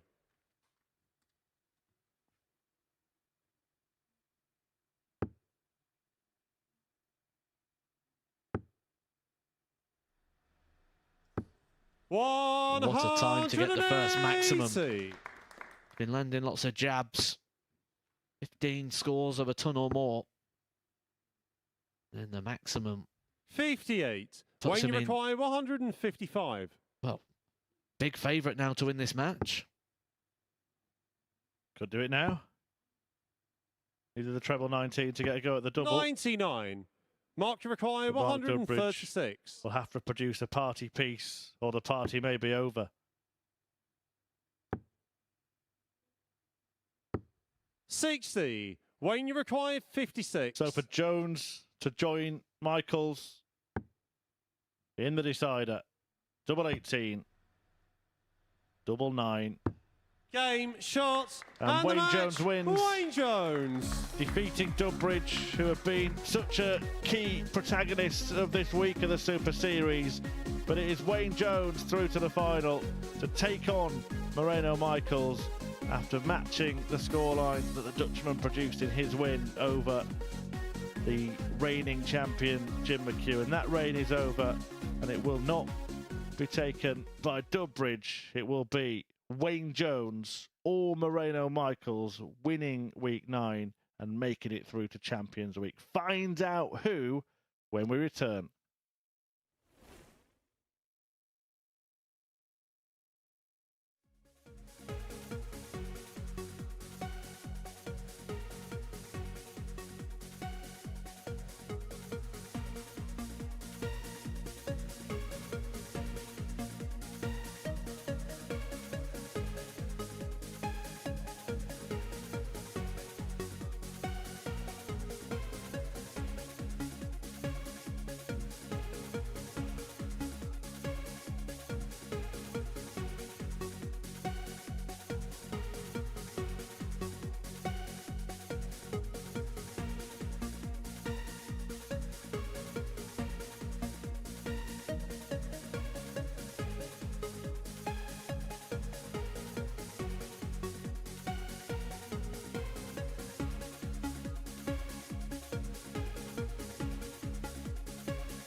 Welcome back to the MODUS Super Series, where our final is set here in week 9. Wayne Jones will take on Moreno Michaels for a spot in Champions Week. Matt Edgar is alongside me. Moreno Michaels, we've talked about his level all week, about he's been consistently inconsistent. What differences have you noticed tonight?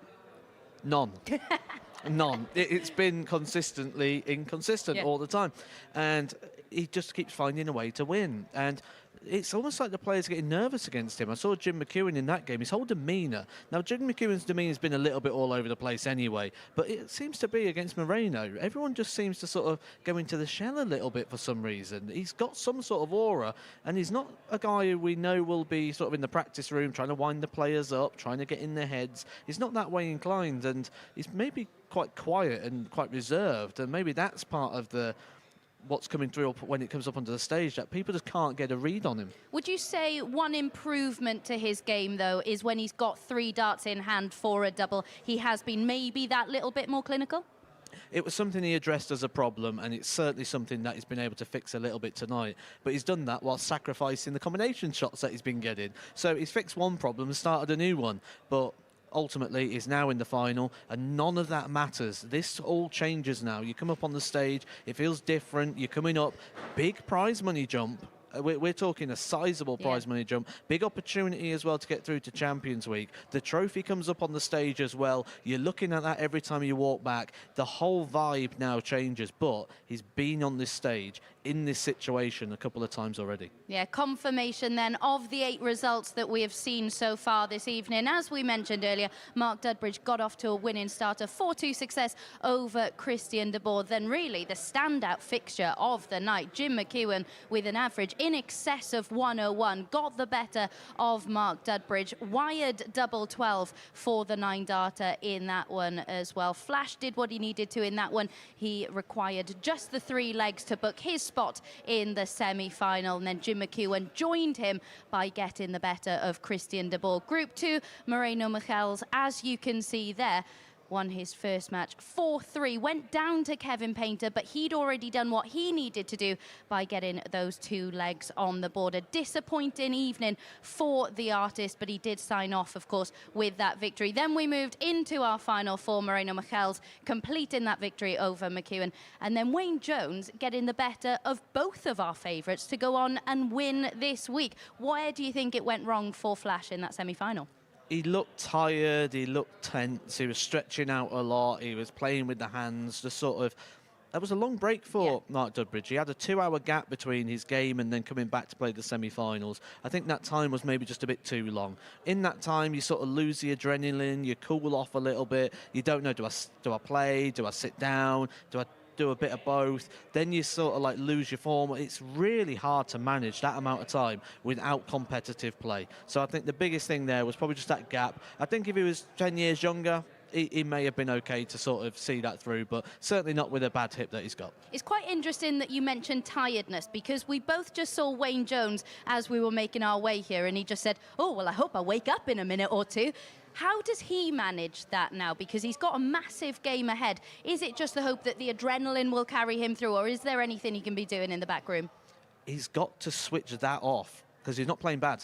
He's playing well. He's playing good darts. He's playing the best darts of anybody here tonight. He's played the best darts of anyone here this week. What does he expect of himself is the question I would ask. Because, yes, it's maybe not vintage Wayne Jones. Yes, he knows there might be more in the locker. But on this stage tonight, it'll be enough if he can keep replicating what he has done. He feels he's got to do more, and that's the issue, because he may come up here now and start to push, start to chase, start to force the issue. He's just got to relax and enjoy the battle. And we've spoken about Michels knowing what it takes to get over the line in these big pressure situations.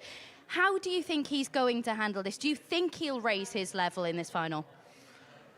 I don't know. It's impossible to predict. We've tried. I really have tried all week to try and understand the game of Moreno, Mike, and I just can't get it. So it's going to be interesting to see what happens in that one. The other interesting point for me here, though, is these two played earlier on in the night. Now, I've been in this situation before. I go back to our old venue in Southampton. I got through to the final, played Graham Usher. Graham Usher I beat earlier in the night. He came back to beat me in the final. I left the night very, very bitter, because normally if you beat someone on a finals night, they're gone, they're done with. They come back and beat you. If that situation happens tonight, I can tell you now there's going to be some bitter thoughts. Yeah, absolutely. Right then, before we get into our final, we are going to take a break from this week's action. As you can see there, the winning moment for Moreno Michels against Jim McEwen. You could see the frustration etched on his face at this moment in time. But we'll get a word from on Jim McEwen then. How do you reflect on his week as a whole? Disappointing, because now if this wasn't Jim McEwen, who's won a series, we'd go, oh, well done, Jim. He's got through to Saturday night again, made the semi-final, was close to making the final. We'd be thinking out the positives. He's no longer in that category of people. He's now in that category of people we expect to win and expect to win weeks. So for that reason, judging Jim McEwen by the standards he set, disappointing. By anyone else's standard, he's done great. He's put in some good performances, but from what we expect from Jim McEwen and what Jim McEwen expects of Jim McEwen, certainly off the back of Q School last week, where he played some good, consistent darts and just missed out on a tour card, a disappointing week. Right then, let's take a break from this week's action because next week promises to be an absolute corker. Cast your eye over some of the players involved. Let's start with Alex Spellman. He's had some really good runs on the Challenge Tour already this weekend, and he's one of the most exciting names in the game right now, isn't he? Fully agree. I expect Alex Spellman to be winning titles on that Challenge Tour. I think he could be one of the players we see get top-ups to the Pro Tour throughout the year as well. He has got the opportunity as well to go back to America, play on the CDC. He's a player I expect to see at Ali Pali either this year or next year, whatever route he goes down. And Darren Webster as well, of course, dropped off the tour, won a Players' Championship event back in 2017. What are you expecting from him? Can you even predict what to expect from Darren Webster? I don't think Darren Webster can predict what to expect from Darren Webster, so I've got no chance. But the thing with Darren Webster is he actually played well towards the back end of last year. He had a good run on the Pro Tour, then qualified for the World Championships. Yes, he didn't have a lot of prize money on the board over his 2 years, but most of it came at the very back end. And then he went to Q School and was actually playing very well. Missed out on a tour card by a leg. Actually turned out if he didn't play the last day, he would have got a tour card. So actually by playing and losing legs, he knocked himself out of position. So he's going to feel probably a little bit bitter himself, but he's got a lot of doors open to him. He's got a lot of options, and I'll be really intrigued to see how he handles this. I think this is the sort of perfect setting for Darren Webster. And just finally, a word on Connor Scott, because we saw him on the Ali Pali stage back in December, played really impressively against Krzysztof Kachuk in particular. What are you expecting from him? Connor Scott is my pick for that player in 2024 who really comes through, doesn't have a tour card, and we go, oh, he's going to go Q School, guaranteed to get one next year. Sort of like what we did with Darren Pilgrim this year. I expect that to be Connor Scott. I expect he's going to come here, he's going to play very well on this stage, he's going to do well on the Challenge Tour. I expect him to get tour call-ups. I think this is going to be another year developing. He may feel it's a step backwards coming off the Pro Tour, but sometimes that is a good thing and a blessing, and I think it will be for Connor Scott. Group A gets underway from 9:30 a.m. on Monday morning, so make sure you tune in to see how the action unfolds. And if you want to be here on Saturday evening, here's how you can do just that.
That is absolutely beautiful.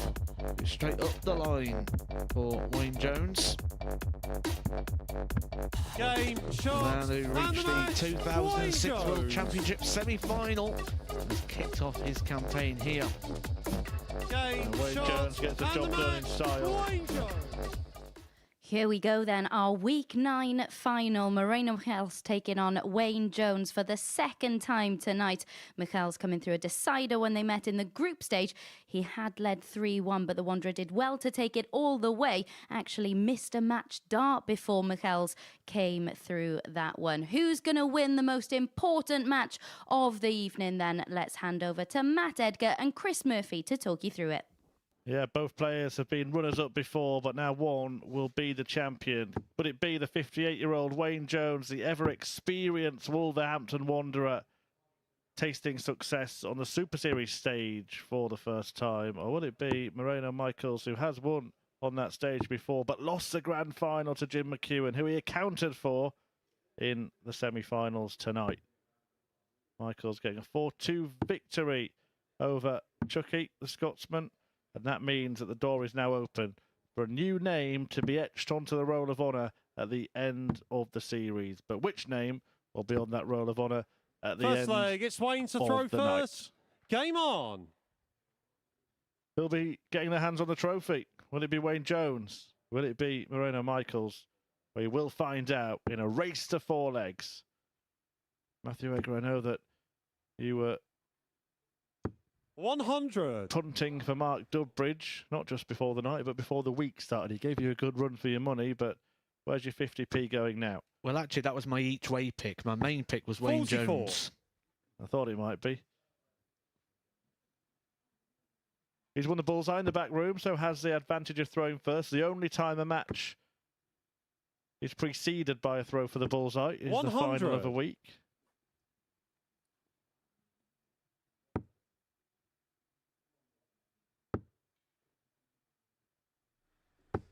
140. I should grab a very, very quick word with Wayne Jones after that semi-final, and he just feels like he's not playing at the peak of his powers, but he's been by far the most consistent player. 45. No real wavering in the performance. It's either consistent or very, very good.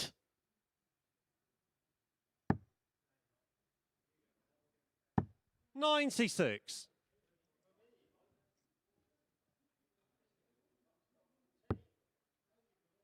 The pair have actually met 4 times out on the tour. Was 45. many years ago now. But there is no benefit in looking into that. There's no history there as such. It's a complete 50-50 split. 2-2 on the head-to-head stats. 45. That'll be a good one to break that parity. £5,000 in the pocket, a nice trophy to lift. And a place at Champions Week for the winner of this one.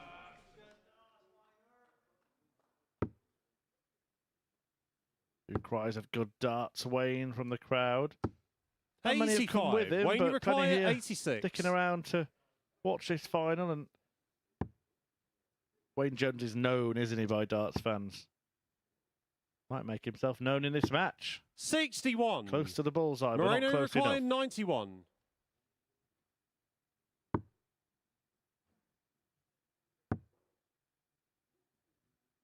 Needed one of the 2 trebles to get a go Wayne at a double, so Wayne 25. Jones just has a simple equation now.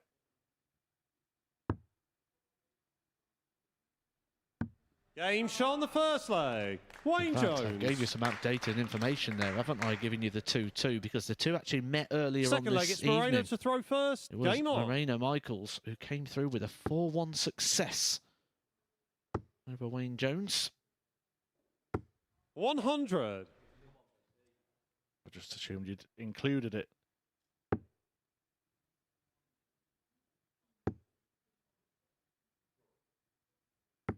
$100.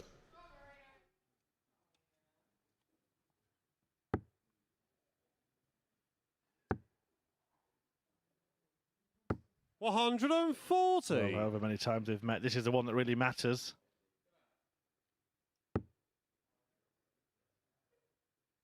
It's interesting, isn't it? All week you're sort of playing and you're getting second chances, 100. working towards something, and you get to the final, and it really is kind of brutal, isn't it? One goes through for the Champions Week, gets a chance to earn the big bucks, and the other one has to wait 91. till the next series. Let's not understate just how big the prize money jump is between second and first place here. I do know there are some other positions available as well, so 170. maybe a chance to play with a little bit of freedom, knowing there might be that little safety net. There could be a call-up coming in place with 40. a couple of When you require positions coming available in 121. Champions Week due to players moving on to the PDC Pro Tour. Wayne Jones has spent a long old time on that tour. Moreno Michael's been there as well, of course. 85.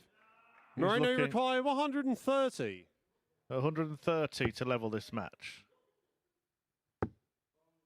The ball. 89. Wayne, you require 36. Game shot on the second leg. Wayne Jones. 2 more legs to go. Third leg, it's Wayne to throw first. Game on. Super Series weekly title. He's looking in complete control of himself right now, Wayne Jones. 140.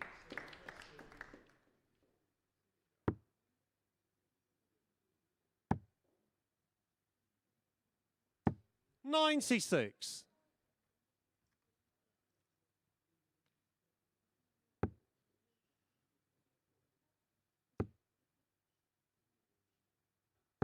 $100. Of you raising a glass to the champion, and that could be Wayne Jones in a couple of legs' time. 58. In absolute control of this fixture right now, Wayne Jones. Statistically, 6 starts ahead of his opponent at the moment. 60.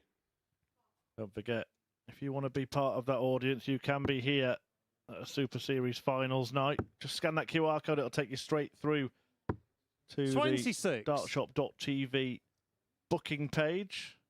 And you could be sat on one of those seats, up close, up front, and watching some brilliant 85. darts in this unique, intimate experience.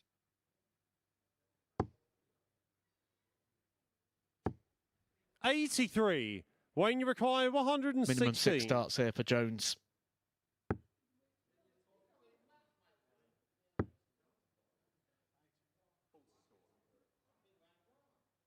$100. Sets it up beautifully here. Good, solid performance from Wayne Jones. He wanted a little bit more of himself. 96. Finding a little bit more. Wayne, you require 16. Game He only shot on the needs one third more. leg. Wayne Jones. Making light work of things at the moment, Wayne Jones. Fourth leg, it's Moreno to throw Michaels first. is Game now or on. never.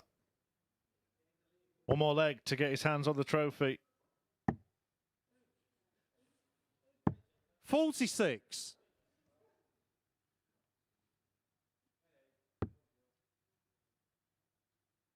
Prolific match winner, Wayne Jones. Not always a prolific tournament winner. This would be 125. pretty big for him at this stage of his career, at this stage of his life.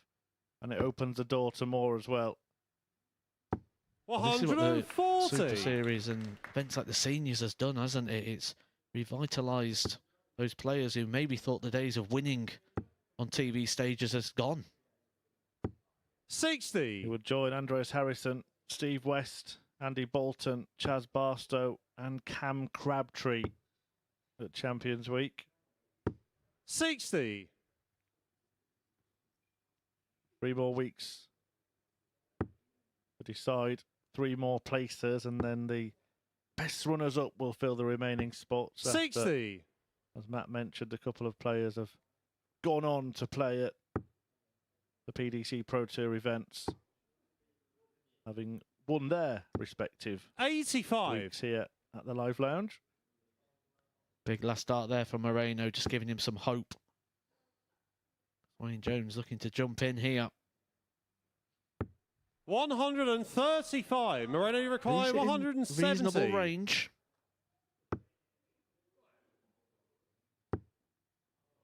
The trophy in sight. 83. Wayne, you require 121. Been a pretty dominant display in the final for Wayne Jones. And the bullseye would bag him the win. 96. Not Moreno, yet. you require Didn't 87. even entertain the idea of the treble, did he? It was big 11 and bull.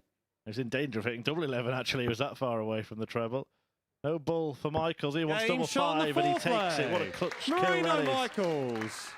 He stays in it. He keeps Wayne waiting. Fifth leg, it's Wayne to throw first. Game on. We go back to 5:01.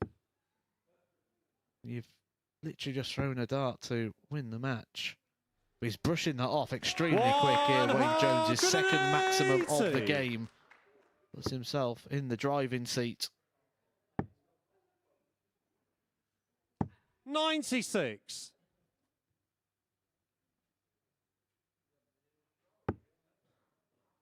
Well, what is he conjuring up here?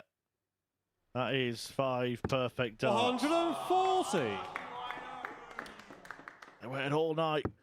Maybe they could have seen something spectacular in the final leg. They have seen Jim McEwen throw 95. 8 perfect darts tonight and then miss double 12 for the 9-darter. Yeah, very hard to please. Moreno, though, will be thinking this is a perfect leg regardless. He's a little bit easier to 100. please. But he won't be pleased at all here with what Wayne Jones is doing. He's down to just 9 darts. What a horrible first dart that was. He had to hit a 140. Wayne, you require Excellent 81. execution. But it could be over. Right, is he going to go for this? Is he going to leave the bull or not? He thought about not. He left it. 56. And he's failed to find it.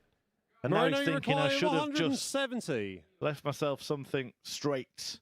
Well, that's the benefit of hitting that 140 for Moreno, because had he not, then Wayne Jones would be coming back now 58. with 3 darts at Wayne, the you double. require When we talk 25. about that scoreboard pressure and the importance of hitting. And that's a mess. It's a big miss. Double 2 to clean up the scraps. Game, shots, and And the it's match. joy for Jones. And the MODUS Super Series The Week Wanderer 9 is champion, the winner. Wayne Jones. Wayne Jones takes the title on week 9 here at the MODUS Super Series. It's a final defeat for Moreno Michaels after Jones got the job done in emphatic fashion. It's an excellent performance, really, when you crunch the numbers in the end. An average of 94.18, and the finishing absolutely exemplary from Wayne Jones. 4 out of 7 on the doubles. A couple of 180s in there as well, including 5 perfect darts as he looked to close out that match. And he did that very, very well indeed. It was a night that saw the reigning champ, Jim McEwen, bow out and his title defence ended. That was by Moreno Michaels, but he could not go on to win the week. That belonged to the Wanderer. The winner is Wayne Jones. Yeah, Wayne Jones, a massive congratulations. Just sum up how you're feeling. Yeah, I'm obviously really pleased. I didn't think I threw great today, but a win's a win. So, yeah. And you've been consistent over the course of your 3 days here, haven't you?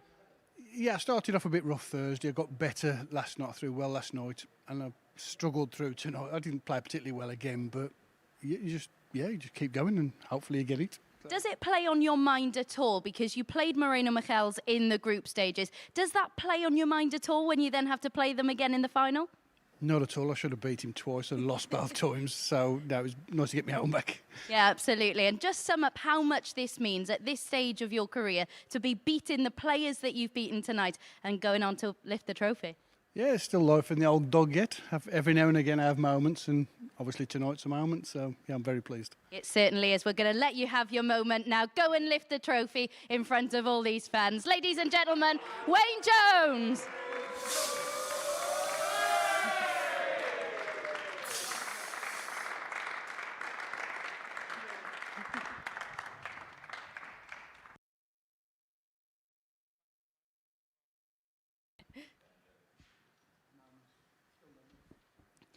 Matt Edgar alongside me now to reflect on what we've just seen. Absolutely superb consistency from Wayne Jones all night yet again. That's the word we've used all week until that final. That was brilliant. Every single moment went right for him. That 180 to kick off the last leg, back into with 140. He just restricted Moreno Michaels to just little glimmers of hope. Moreno did his bit. He applied the pressure where he could, but Wayne Jones was having none of it. That was brilliant. You said before the final, didn't you, that Wayne Jones would probably be that one that wouldn't get embroiled with what Moreno was doing up here, and he certainly didn't.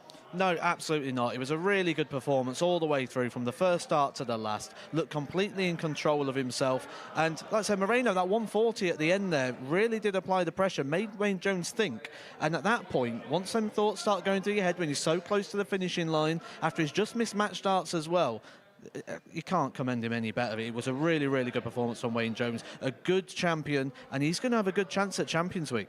Yeah, he was quite critical of himself there, wasn't he? Put himself down a little bit. He certainly performed better than he thinks he did.